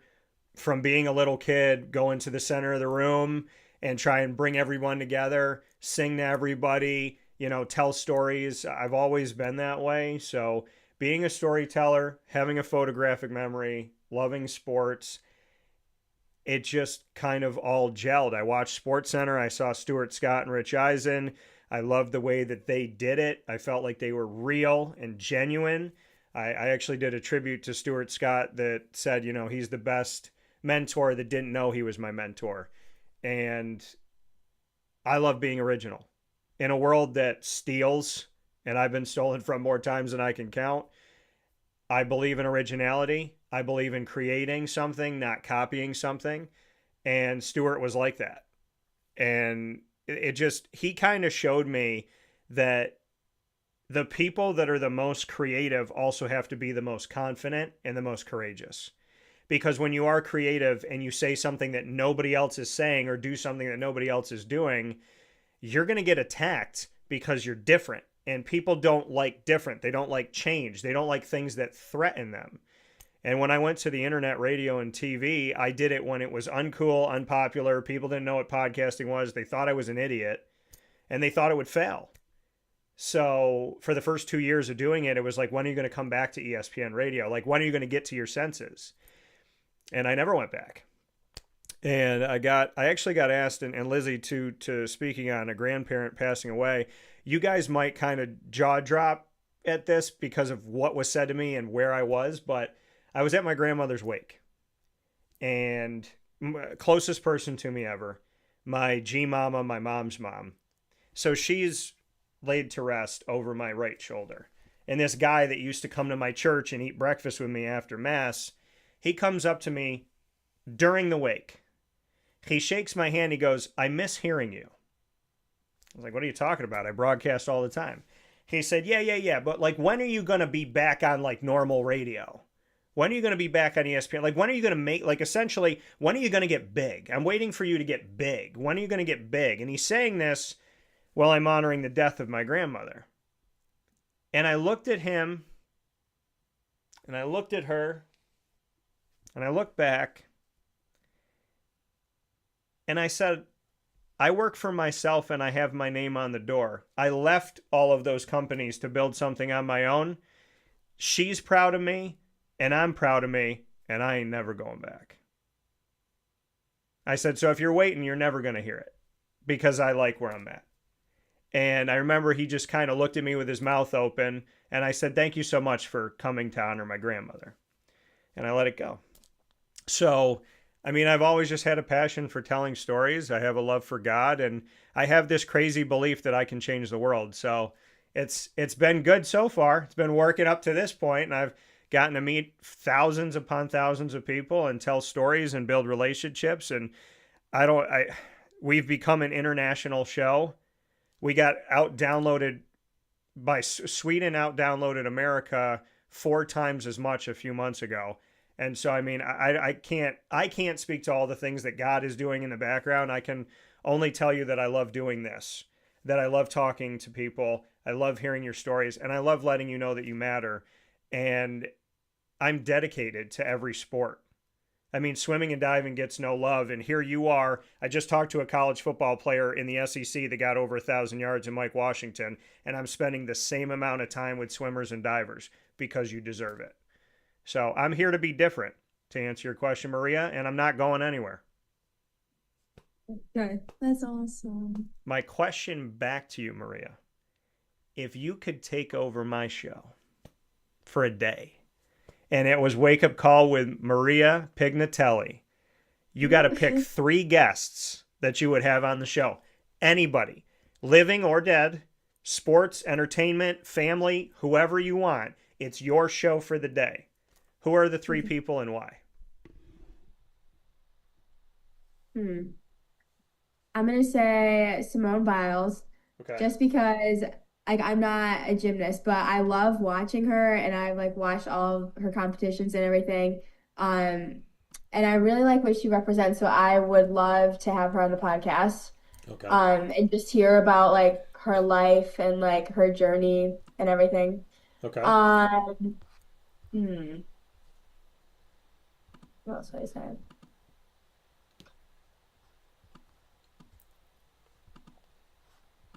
I guess I would say Katie Ledecky, because swim, obviously. Okay. And also I think she has a really cool story and has had a ton of accomplishments, and I feel like that would be really cool to hear about. And then also I gotta think on my last person.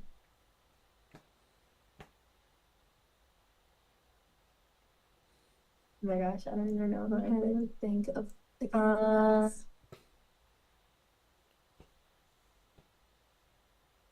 Anybody in the world.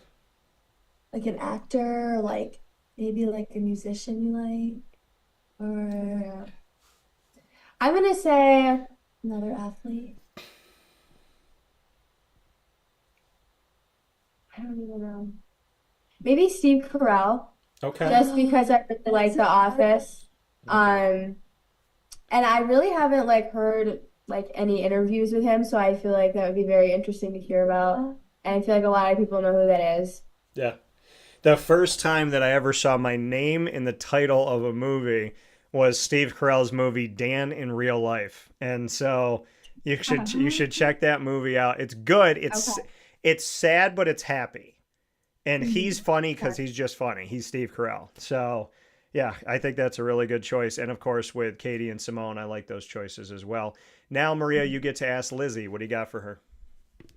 Okay. If you could only have one sweet treat for the rest of your life, what is the one that you think you would like is your go-to?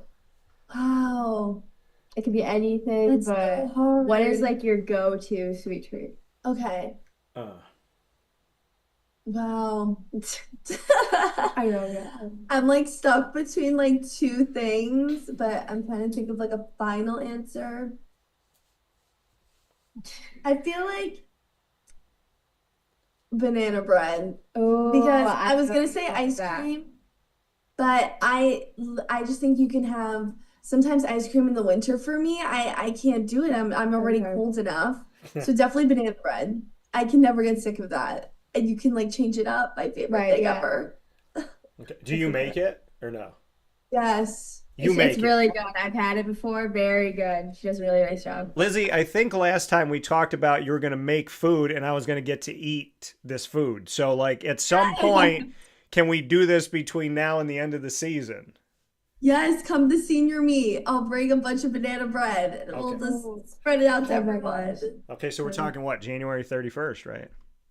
Yeah, is that when it is? Yeah, I don't January Wow. 31st. Yeah. Crazy. All right, so Lizzy, what is your question for me? It'll be our final rapid fire today. Ooh, let me think.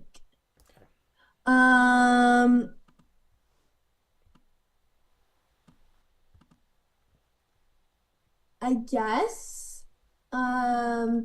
if you weren't gonna be doing this, what is another career or job that you could have seen yourself doing?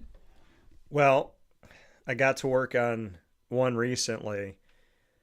I kind of for my birthday, I was talking to God about, and we talk about this stuff a lot, but I was talking with him about something I really wanted to do, a few things I wanted to do. And those that know me know that I've been singing since I was 3. So I'd love to do, even if it was just one song, one CD, one track, whatever. But to be able to do something one time would be cool. I put my comedy into my shows and into the live stuff I do, but I'd like to do a stand-up comedy set. And here's God being God. So I said in the Dome in my hometown, I said, if I ever did a show in the Dome in Syracuse, I would come out to the song Put On by Young Jeezy, where he says, I put on for my city. And the song that is the intro for Syracuse this season is Put On for My City, which is wild because I said it last year. And so I would say comedy. And then the thing that I got to do that I literally was like, hey, God, this is a big birthday for me. I'm excited. I'd love to have this be a part of my life if we can make it work. And I got the email on my birthday and I was on set the next day. I got to work in my third movie. So I got to work on a movie. I got to play a role that I've always jokingly but seriously said I wanted to be for a day. I said I wanted to do it for 24 hours. and he let me do it for 5 days instead of 1. And the movie, I believe, is coming out next year. I'm ecstatic. I'm going to rent out a theater in Syracuse, and I'm going to bring a bunch of people to the movie. It is a scary, I can't say a lot, but it is a scary movie, which I said I would never be a part of, but I loved being around. The directors are fantastic. The cast was great, and I got to do a lot of work with the main actor, and him and I had some really cool conversations. And I just believe in things. I believe in myself. I believe in God. I believe in that energy that you get. And the last day I was there, I said to the main actor, I said, you and I are in a lot of stuff together. Like, we're not just in the scene together, but you and I are always working together. It's like me and you. Like, I'm doing something, then you do it, or you do it, and we're provoking each other to do something in the scene. Like, they're putting me with you all the time. And he looked right at me on set, dead serious, and he said, there's a reason why they keep calling you back. So I'm hoping that means good things for the future.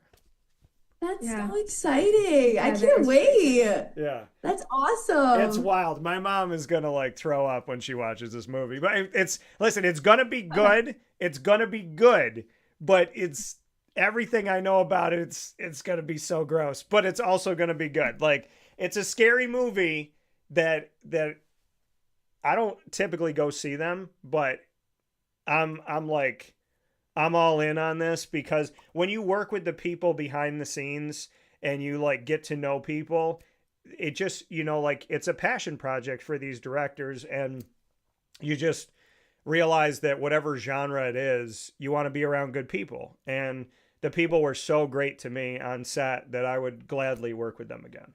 So awesome. Yeah. So with that being said, for Maria Pignatelli and Lizzy Tirado, or Lizzy Tirado. I don't know why I said Lisa. I'm sorry, Lizzy. I'm looking at Lizzy. I said Lisa. My bad.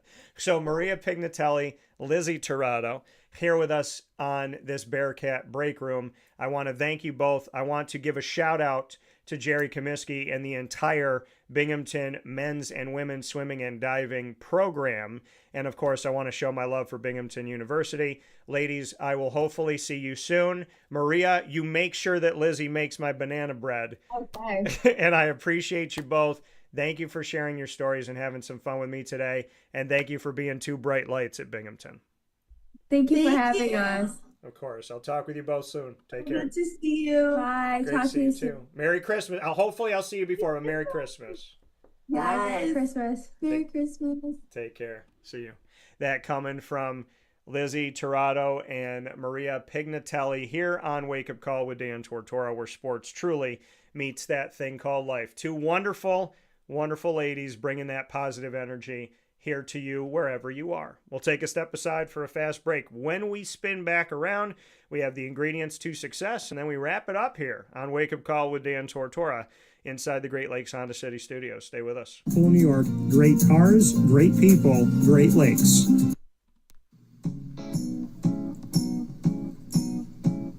In these unique times, there are those in our community that give us a sense of normalcy and positivity. Pizza Man on 50 Oswego Street in Baldwinsville has been here for you for over 35 years and is here now. Call 315-638-1234 or order online at pizzamanbville.com to bring those familiar tastes into your home. And remember to come see our monthly on-site broadcasts centered around the community and our Baldwinsville Bees. Pizza Man in Baldwinsville. Any way you slice it, they are always here for you.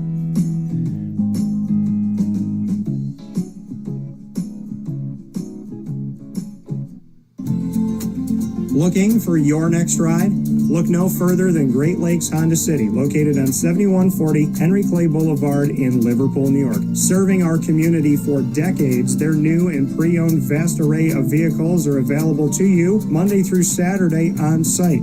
To search from home, shop at GreatLakesHondaCity.com. Call 315-365-5576 to set up an appointment. That's 315-365-5576 for Great Lakes Honda City, 7140 Henry Clay Boulevard in Liverpool, New York. Great cars, great people, Great Lakes.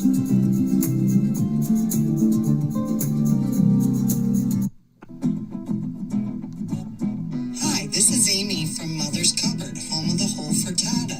We are open daily 6 a.m. to 1:30 p.m. For takeout orders, call 315-432-0942 and tune in to Wake Up Call with Dan Tortora for our monthly food challenge and try our Wake Up Call signature menu item available 7 days a week. Here at Mother's Cupboard, we are Central New York, and it's our honor to serve you. Ma and Pa's Kettle Corn and Popcorn Factory remind us that every day is worth celebrating at 201 7th North Street in Liverpool, New York. Open Monday through Saturday in-store and always online at maandpaspopcorn.com. Serving our Central New York community and beyond, order anywhere, anytime at maandpaspopcorn.com. Stop in to get a tin at Ma and Pa's on 201 7th North Street in Liverpool, New York to get your half-price refills for the rest of your life. Come to Ma and Pa's for your holiday gift giving for family, friends, employees, and clients. And remember, for fundraising and events, to call 315-450-6272. That's 315-450-6272. Ma and Pa's Kettle Corn and Popcorn Factory. How corny are you? This is Jimmer Sikowski, owner-operator of Chick-fil-A Cicero, 7916 Brewerton Road in Cicero, right in front of the Home Depot. I had a deep feeling that God wanted me to do something bigger with my life and to help people, help others. I kept putting Chick-fil-A in my life, and I realized as I was going through the franchise selection process that positively impacting the lives of others was really core to what we do here at Chick-fil-A. First of all, it starts with the food. The food is brought in fresh daily. We bring in local produce. We prepare to order in the kitchen. We hand bread our chicken. We hand spin our milkshakes. It's great food. It doesn't taste like fast food. I think the second thing is the way people feel when they come in a Chick-fil-A restaurant. It's different. We try to treat people with intentional kindness here, which is very different and deeper than good customer service. And so I think it feels remarkable for most people to come in a Chick-fil-A restaurant. And then lastly, the impact that we try to have in the community is very different. It's a big part of the expectation of every operator of a Chick-fil-A restaurant is that they're actively engaged in their community, they're a leader in the community, and they're making a difference. When they realize that what we're striving to do is to shine a little light in their life, that's a very, very different experience than you will have in any other quick service restaurant. And it's that remarkable experience that I think people will emotionally connect with. Here's a message from Renee from Bryan's Landing, located on 6523 East Seneca Turnpike in Jamesville, New York. Open Tuesdays and Wednesdays for dinner, Thursday through Saturday for lunch and dinner, and Sundays for brunch. It's a lot like the way that my mom and dad ran their restaurant. We have put in place a lot of people that are family to us, very similar to how my dad hired people that were family to him. And then the tradition I'm carrying on is a lot of the items that are on our menu are my dad's. And he taught our chefs how to recreate his dishes. So I think that Tommy McNerney, who our executive chef is, to him it is an art. And I think that when he does create a dish, it's not just about making the food taste delicious, which is definitely our priority, but it's an art to him, and it's almost like his canvas on a plate where he just wants the colors to look great, and people love it because he takes pride in that. And Brian and I appreciate that. We want it to obviously look good and taste good. I will tell you, when we opened up, it was 6 weeks before COVID. And what was amazing was the community, our friends and family stepped up, and everybody did takeout. Everybody supported us. Our hearts were just so filled. So to Brian and I, obviously our friends come all the time, and we just have repeat customers in Jamesville, and I think people going to our previous restaurant in Green Lakes are making the trip to come to Brian's Landing to support us. And I mean, I think we have great food and a great atmosphere. So it's very, very important to us. Head to Bryan's Landing, located on 6523 East Seneca Turnpike in Jamesville, New York, where memories have become recipes that are now meals to share with you. Tuesdays and Wednesdays for dinner, Thursday through Saturday for lunch and dinner, and on Sundays for brunch. And be sure to come out for live music Friday, Saturday, and Sunday.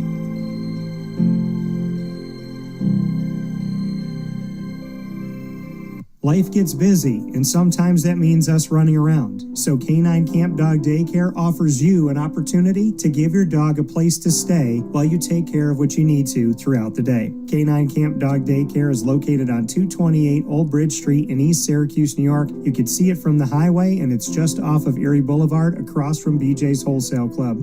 Call 315-437-7110. That's 315-437-7110 to schedule an appointment to bring your dog in and tour the facility. Appointments are Monday through Thursday after 6:30, where you and your dog can see everything that Canine Camp Dog Daycare has to offer, including a self-serve dog wash and a retail store filled with all of your dog's wants and needs, including food, treats, harnesses, leashes, and more, making Canine Camp Dog Daycare your one-stop shop for your furry loving friend. Right, Lily?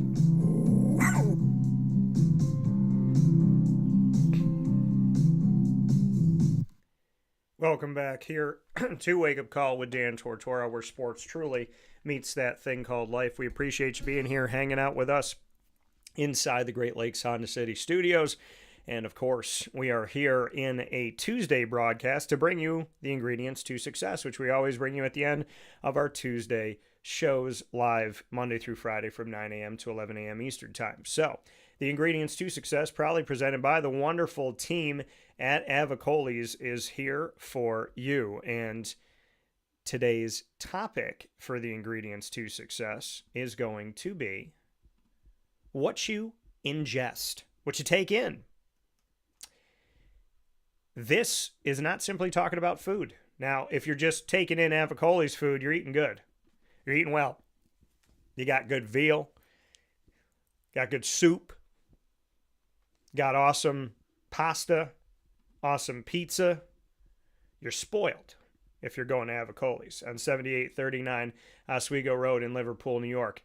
Open 7 days a week for lunch, dinner, and drinks. As always, drink responsibly and only if you're of age. And of course, you can order online at myavicollis.com. That's myavicollis.com. And you can call them for takeout, delivery, and catering at 315-622-5100. That's 315-622-5100. Make sure you call them.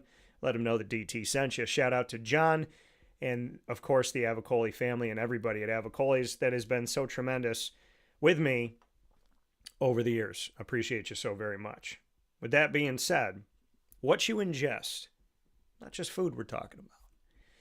It's about what you take in, right? They say you are what you eat, but what about what you see, what you watch, what you listen to? See, I find if there's certain music that I listen to, it has an effect on me. And if there's other music I listen to, it has a different effect on me. I also find that what I watch on television might have an effect on me. What I read, what I look at on social media, they call the doom scroll when you're just searching through stuff, that what you are ingesting into your brain, it's not just what you take into your body, it's what you take in to your brain. It's what you think about, it's what you focus on, it's what you look at, it's what you see, and how that's affecting us. So that's something to pay attention to, folks. What are you ingesting? Are you allowing yourself to be bothered by, are you just reading negative? See, like, as a broadcaster, I take opinions on things, right? And some people agree with my opinions and some people don't. I base my opinions in facts. Some people don't. And I'm not saying I'm always right, but I'm going to be factual. And when I look at what I do and how I do it, it's never done to hurt anybody, to disrespect anybody, to put anybody down, to make fun of your team or your player or this or that or whatever, your city. It's to just talk about where like the college football playoff. I have to pick 12 teams, right? So I go through the scenarios and I go through what makes sense.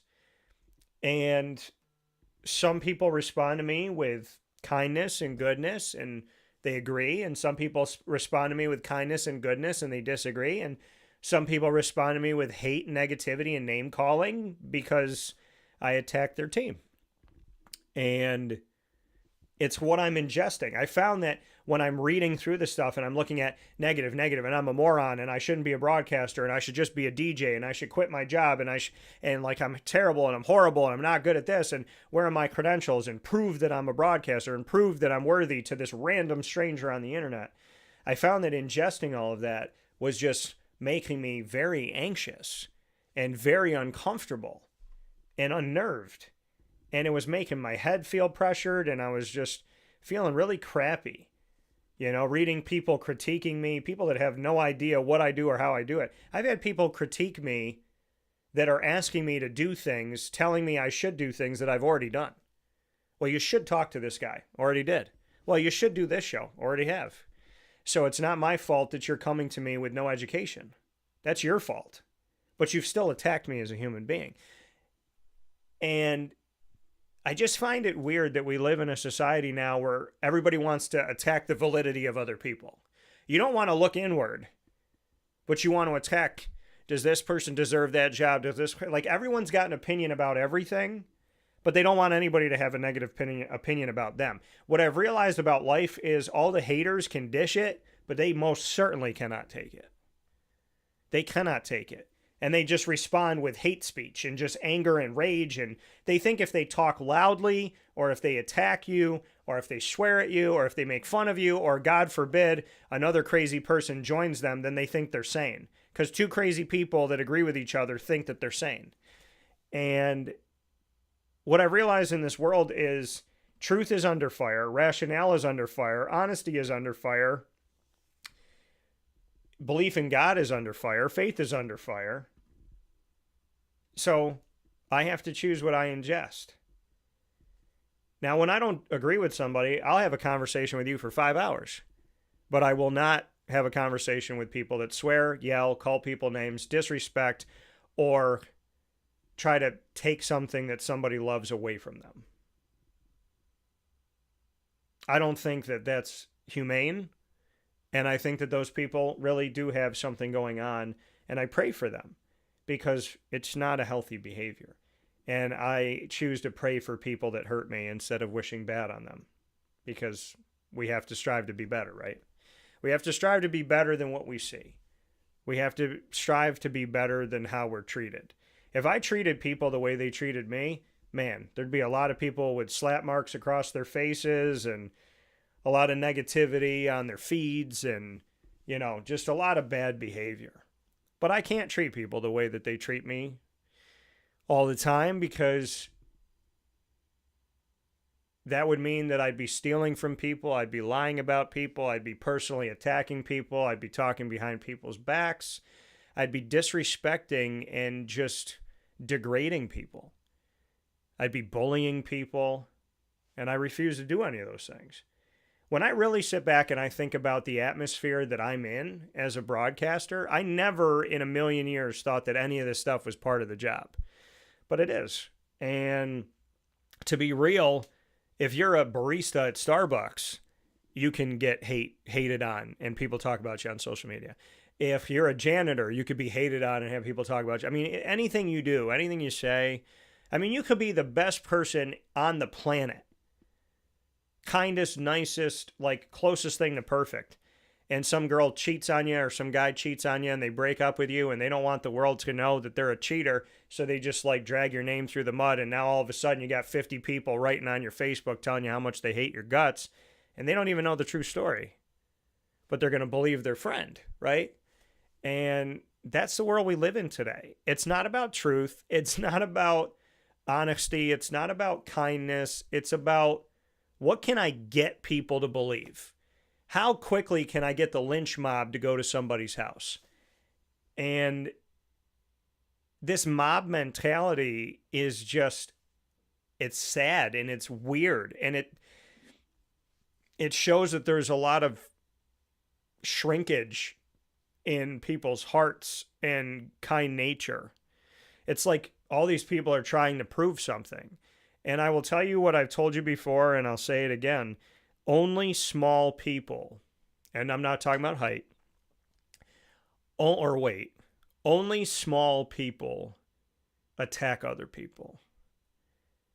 You know, I'm not a fan of how, like, I wouldn't want to play with LeBron James, and I have my reasons, but I'm not going to personally attack him. And if I've ever done anything that sounded that way, I'm sorry. If I've ever done anything to sound like a personal attack toward anybody, I'm sorry, because I feel like there's moments where I should be sorry, and I stepped over a line.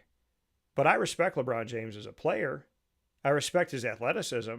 I just wouldn't play with him because I don't vibe what's going on with LeBron in certain instances. Now, maybe he could change my mind, but, you know, it's just not somebody I'd want to play with. I would play with Jordan.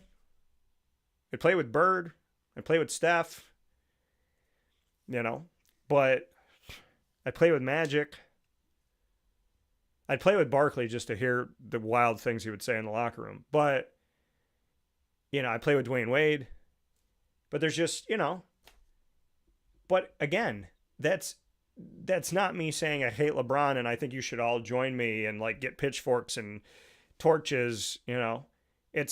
I respect LeBron. I don't want LeBron to talk bad about me. So I don't ever want anything on this show to be bad about somebody else. Now, if I've talked about situations with people, I've kept their names out of it. But I have an ex-wife.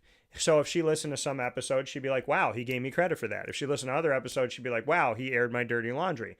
And in those moments, I'm sorry. I was hurting, and I'm sorry for the way that I handled myself. I ingested everything she had done to me and said to me and the way that she walked out of my life. And ingesting that, it kind of festered. And you can't ingest the virus.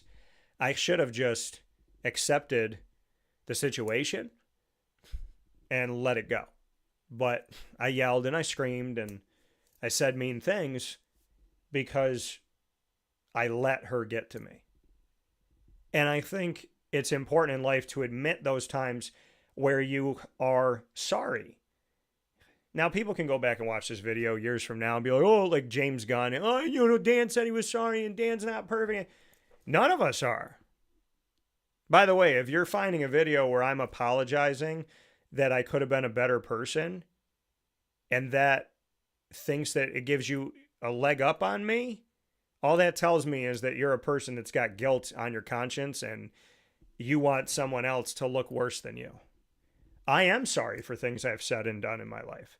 I am sorry for the way that I've approached things. I'm sorry for things I've said on the show because I knew better and I was hurting and I knew professionally, personally, whatever was going on, that on my heart, I should have talked to God, but I should have kept my mouth shut. So I am sorry for the times that I did not, or I said something in a way I shouldn't have said, or I said something I shouldn't have said. And I hope that God forgives me for that. In Jesus' name most precious. In the name of the Father, and of the Son, and of the Holy Spirit. Amen. What we ingest has an effect on us. If you listen to music about killing and shooting and raping and all about sex, you may become more violent. You may become more focused on sex and not on love, lust and not on love. If you are playing video games that are very violent and graphic, you might be desensitized and you might be starting to think that it's okay, right? They say you are what you eat. You also are what you see and what you hear. You take all of that in. That's all inventory. Like, I call it a data dump when I have to dump stuff out. Like, people say to me, like, you forget the names of girls you dated? I'm like, yeah. You forget, like, I mean, if I think about it, I can remember it, but it's like you forget what they look like. You forget, like, you know, this, because I'll tell people I don't even feel like I was ever married. And they're like, man, that's so disrespectful to her. And it's like, no, it's not. I'm not saying she doesn't exist. I'm saying I don't have any attachment. That's one of the, that's probably the healthiest thing that a person can say after a bad marriage, is that it doesn't even feel like it happened. That means you're at peace with it. You don't feel any type of way negatively. You're not holding on to the pain. It means you're ready to be with the right person, right? I wouldn't want her to still feel a connection to me. And so I think that when you heal from things, you're not ingesting that stuff. You know, like I've talked on the phone and dating to women that talk about their exes, and you can hear in their voice that anger and that rage and that hate and that frustration is so like real, and it's new and it's vibrant and it's living, and you can't date those people because they're not over it. Where with me, it's like, I've had my moments where I'm upset. I'm like, man, I should be a father. I should be a father at this point. I should have multiple kids at this point. And I blamed her. And then I look at my life and I'm like, well, you made the decision to marry that person. You know, you made the decision to attach yourself to somebody that you knew was probably not good for you. So you chose to waste that time, Daniel. And you can't be responsible for what she said or did, but you are responsible for the fact that you put up with it and you stayed. And I think we have to start putting the onus on us. Like, yes, people are going to disrespect you. They're going to hurt you. They're going to be mean to you. They could be strangers. They could be a wife, a husband, your kids, your parents, your grandparents, your neighbors, your classmates, your boss. It could be whoever, your teammate, your coach. But you choose how long you're going to stay in that relationship and in that atmosphere. And I'm not saying it's easy to leave, but you get to decide who you spend your time with. I can't decide who I sit next to press row with, right? When I go to a game, you're there with people that are there. You have no control over that. But if I'm going to eat dinner after the game, I control who I sit with. And I got to be the same person when I'm sitting next to people that I wouldn't choose to sit with. And I got to and be the same person when I'm sitting by myself or I'm sitting with people that I am choosing to sit with. That is the true strength in life. When you don't blink when the haters are with you, you don't blink when the lovers are with you, and you don't blink when you're by yourself. You have to be able to be positive in the storm and not just when everything's good. You know, when people say, well, when I get a good car, I'll be happy. When I get a house, I'll be happy. When I get a good partner in life, I'll be happy. If I marry a beautiful person, I'll be happy. If I have kids, I'll be happy. If I make this amount of money, I'll be happy. Stop putting your happiness on the outside and understand that you get to choose your happiness, but it has to do with what you ingest. It has to do with what you take into your life. So what are you watching? What are you listening to? Who are you putting yourself around? What are you reading? What are you focusing on? Because whatever you focus on is what you become. You focus on, you cannot, and this is the thing, focusing on things that you can't control, that's a dangerous world. When you focus on things you can't control. Because if you focus on the hate and the negativity, and you focus on what people say to you, you can't control that. So sometimes, you know, you're going to get wonderful, positive stuff, and that's great. And other times you're going to get horrible, hateful stuff, and it's going to be terrible. But if that's what you focus on, you're at the mercy of whatever people say about you. So if you're the type of person that you go on social media and you read what everybody's writing about you, you're going to feel great when it's great. You're going to feel terrible when it's bad. You got to be great when it's bad and great when it's good. And that takes time, and it takes focus, and it takes understanding that what you ingest is not just going from your mouth to your stomach. It's going in your brain. It's going in your heart. It's going in your soul. Whatever you decide to focus on is what ends up affecting your entire life. You can focus on negativity in your brain and your body will physically have ailments. Your brain is powerful. So start focusing on positive things and what you can control and get your mind off the negativity, or else you will be at the mercy of everything and everyone that comes against you. These have been the ingredients to success, proudly presented by the wonderful team at Avicolli's. Go and see them 7 days a week. What You Ingest was the topic, and you can go ingest some fantastic food for lunch and dinner. And for catering, takeout, and delivery, call 315-622-5100. Order online at myavicollis.com and see them on site at 7839 Oswego Road in Liverpool, New York, right down the street from Liverpool High School on the corner of Route 57 and Wetzel Road. We'll take our final step aside and wrap things up right after this on Wake Up Call with Dan Tortora. Stay with us. This is Jim Dispenza, owner of Game Point Sports Complex.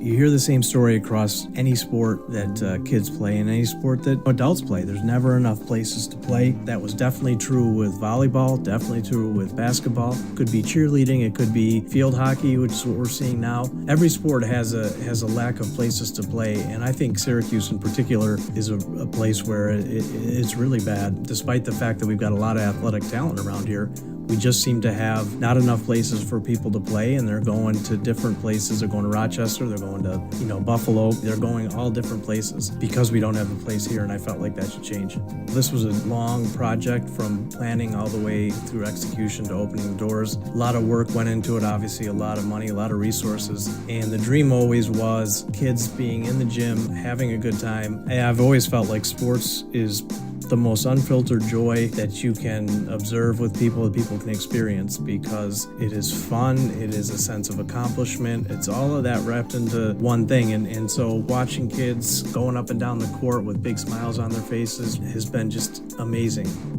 experience. I'm looking forward to years to come of that same thing. We've taken the time to invest in multiple sports, and then what we're finding is the mere fact that we have a large, clean, well-lit space has opened a lot more doors for us beyond basketball, volleyball, pickleball. Now we're having some interest from cheerleading. We've got girls field hockey coming in, and then also there's quite a bit of room for spectators. We've got bleachers, we've got benches, we've got a concession lounge where people can get food and drinks. We're going to have multiple sports going at the same time, using every square inch of this place for what it was conceived for, which is basically people to come in, have a good time in the sport that they prefer.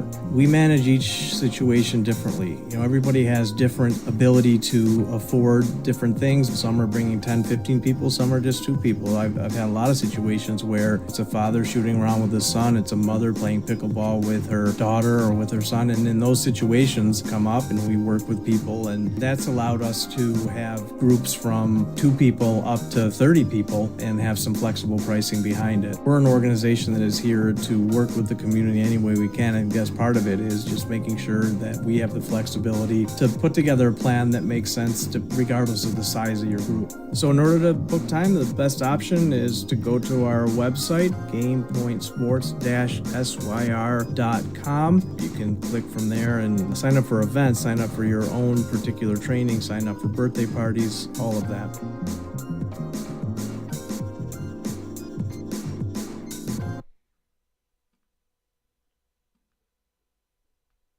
Carvel DeWitt, it's what happy tastes like. Do you know why? Because we make ice cream. Creamy, rich, flavorful ice cream. Not yogurt or iced milk like some of our competitors. Ice cream.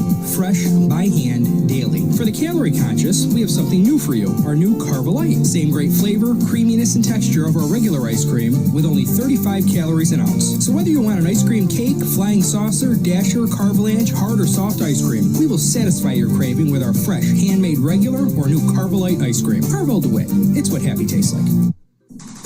The Wildcat Sports Pub in Camillus, New York is located on 3680 Milton Avenue in the Home Depot Plaza. It is your family-friendly sports bar and restaurant.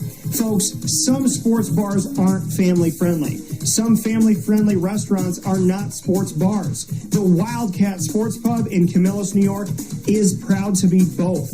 It is that marriage that you've been looking for years. The Wildcat Sports Pub is your home base for your sports bar and restaurant needs, games for the kids, indoor and outdoor activities, and enough things on the menu to come back every single week and get to try something new. They're open Sundays from noon to 8 p.m., Monday through Wednesday, 11 a.m. to 11 p.m., and Thursday through Saturday from 11 a.m. to midnight. For reservations and party information, call 315-487-2222 for the Wildcat family-friendly sports pub and restaurant.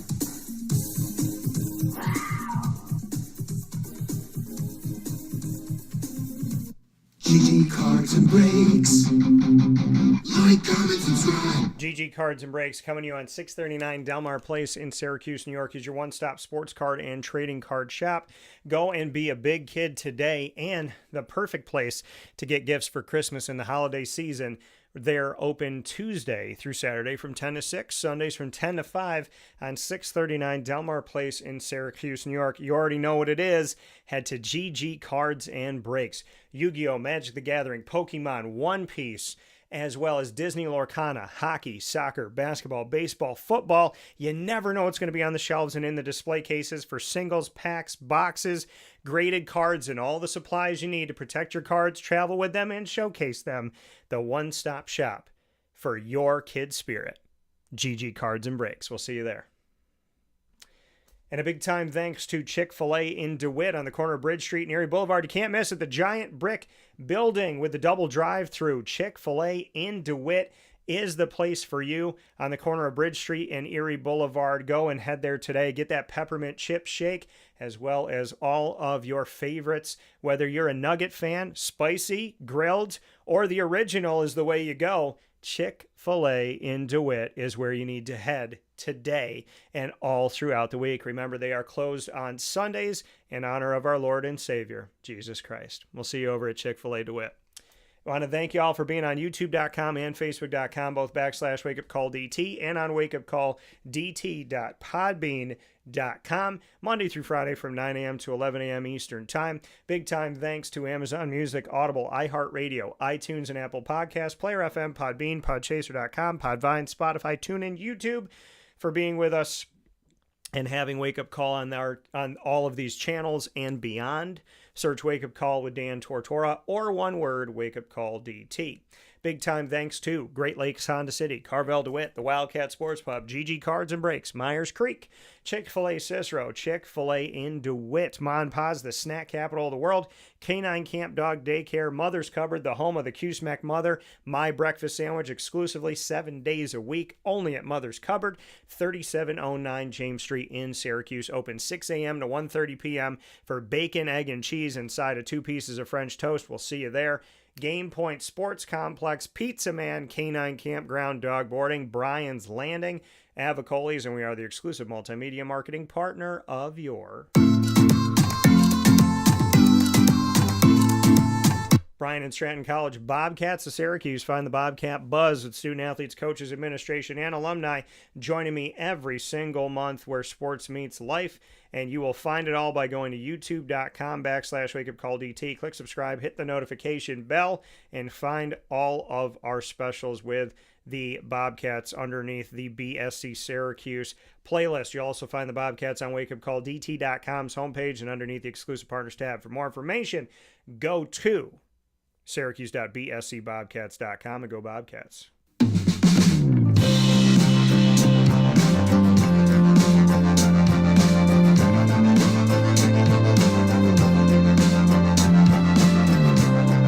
The Binghamton University Bearcats are exclusive multimedia marketing partners with Wake Up Call with Dan Tortora. Find your Bearcats every Tuesday like today during Bearcat time at 10 a.m. Eastern Time worldwide. Student athletes, coaches, administration, and alumni.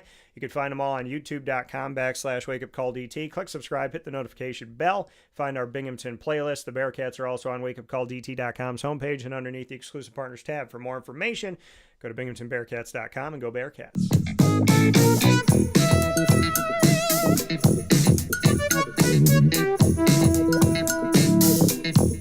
The Onondaga Community College Lasers are exclusive multimedia marketing partners with Wake Up Call with Dan Tortora. Find the Laser Lounge every other Wednesday at 9 a.m. Eastern Time bi-monthly here on Wake Up Call with Dan Tortora. Student athletes, coaches, and administration joining us from Onondaga Community College, the place where champions are built.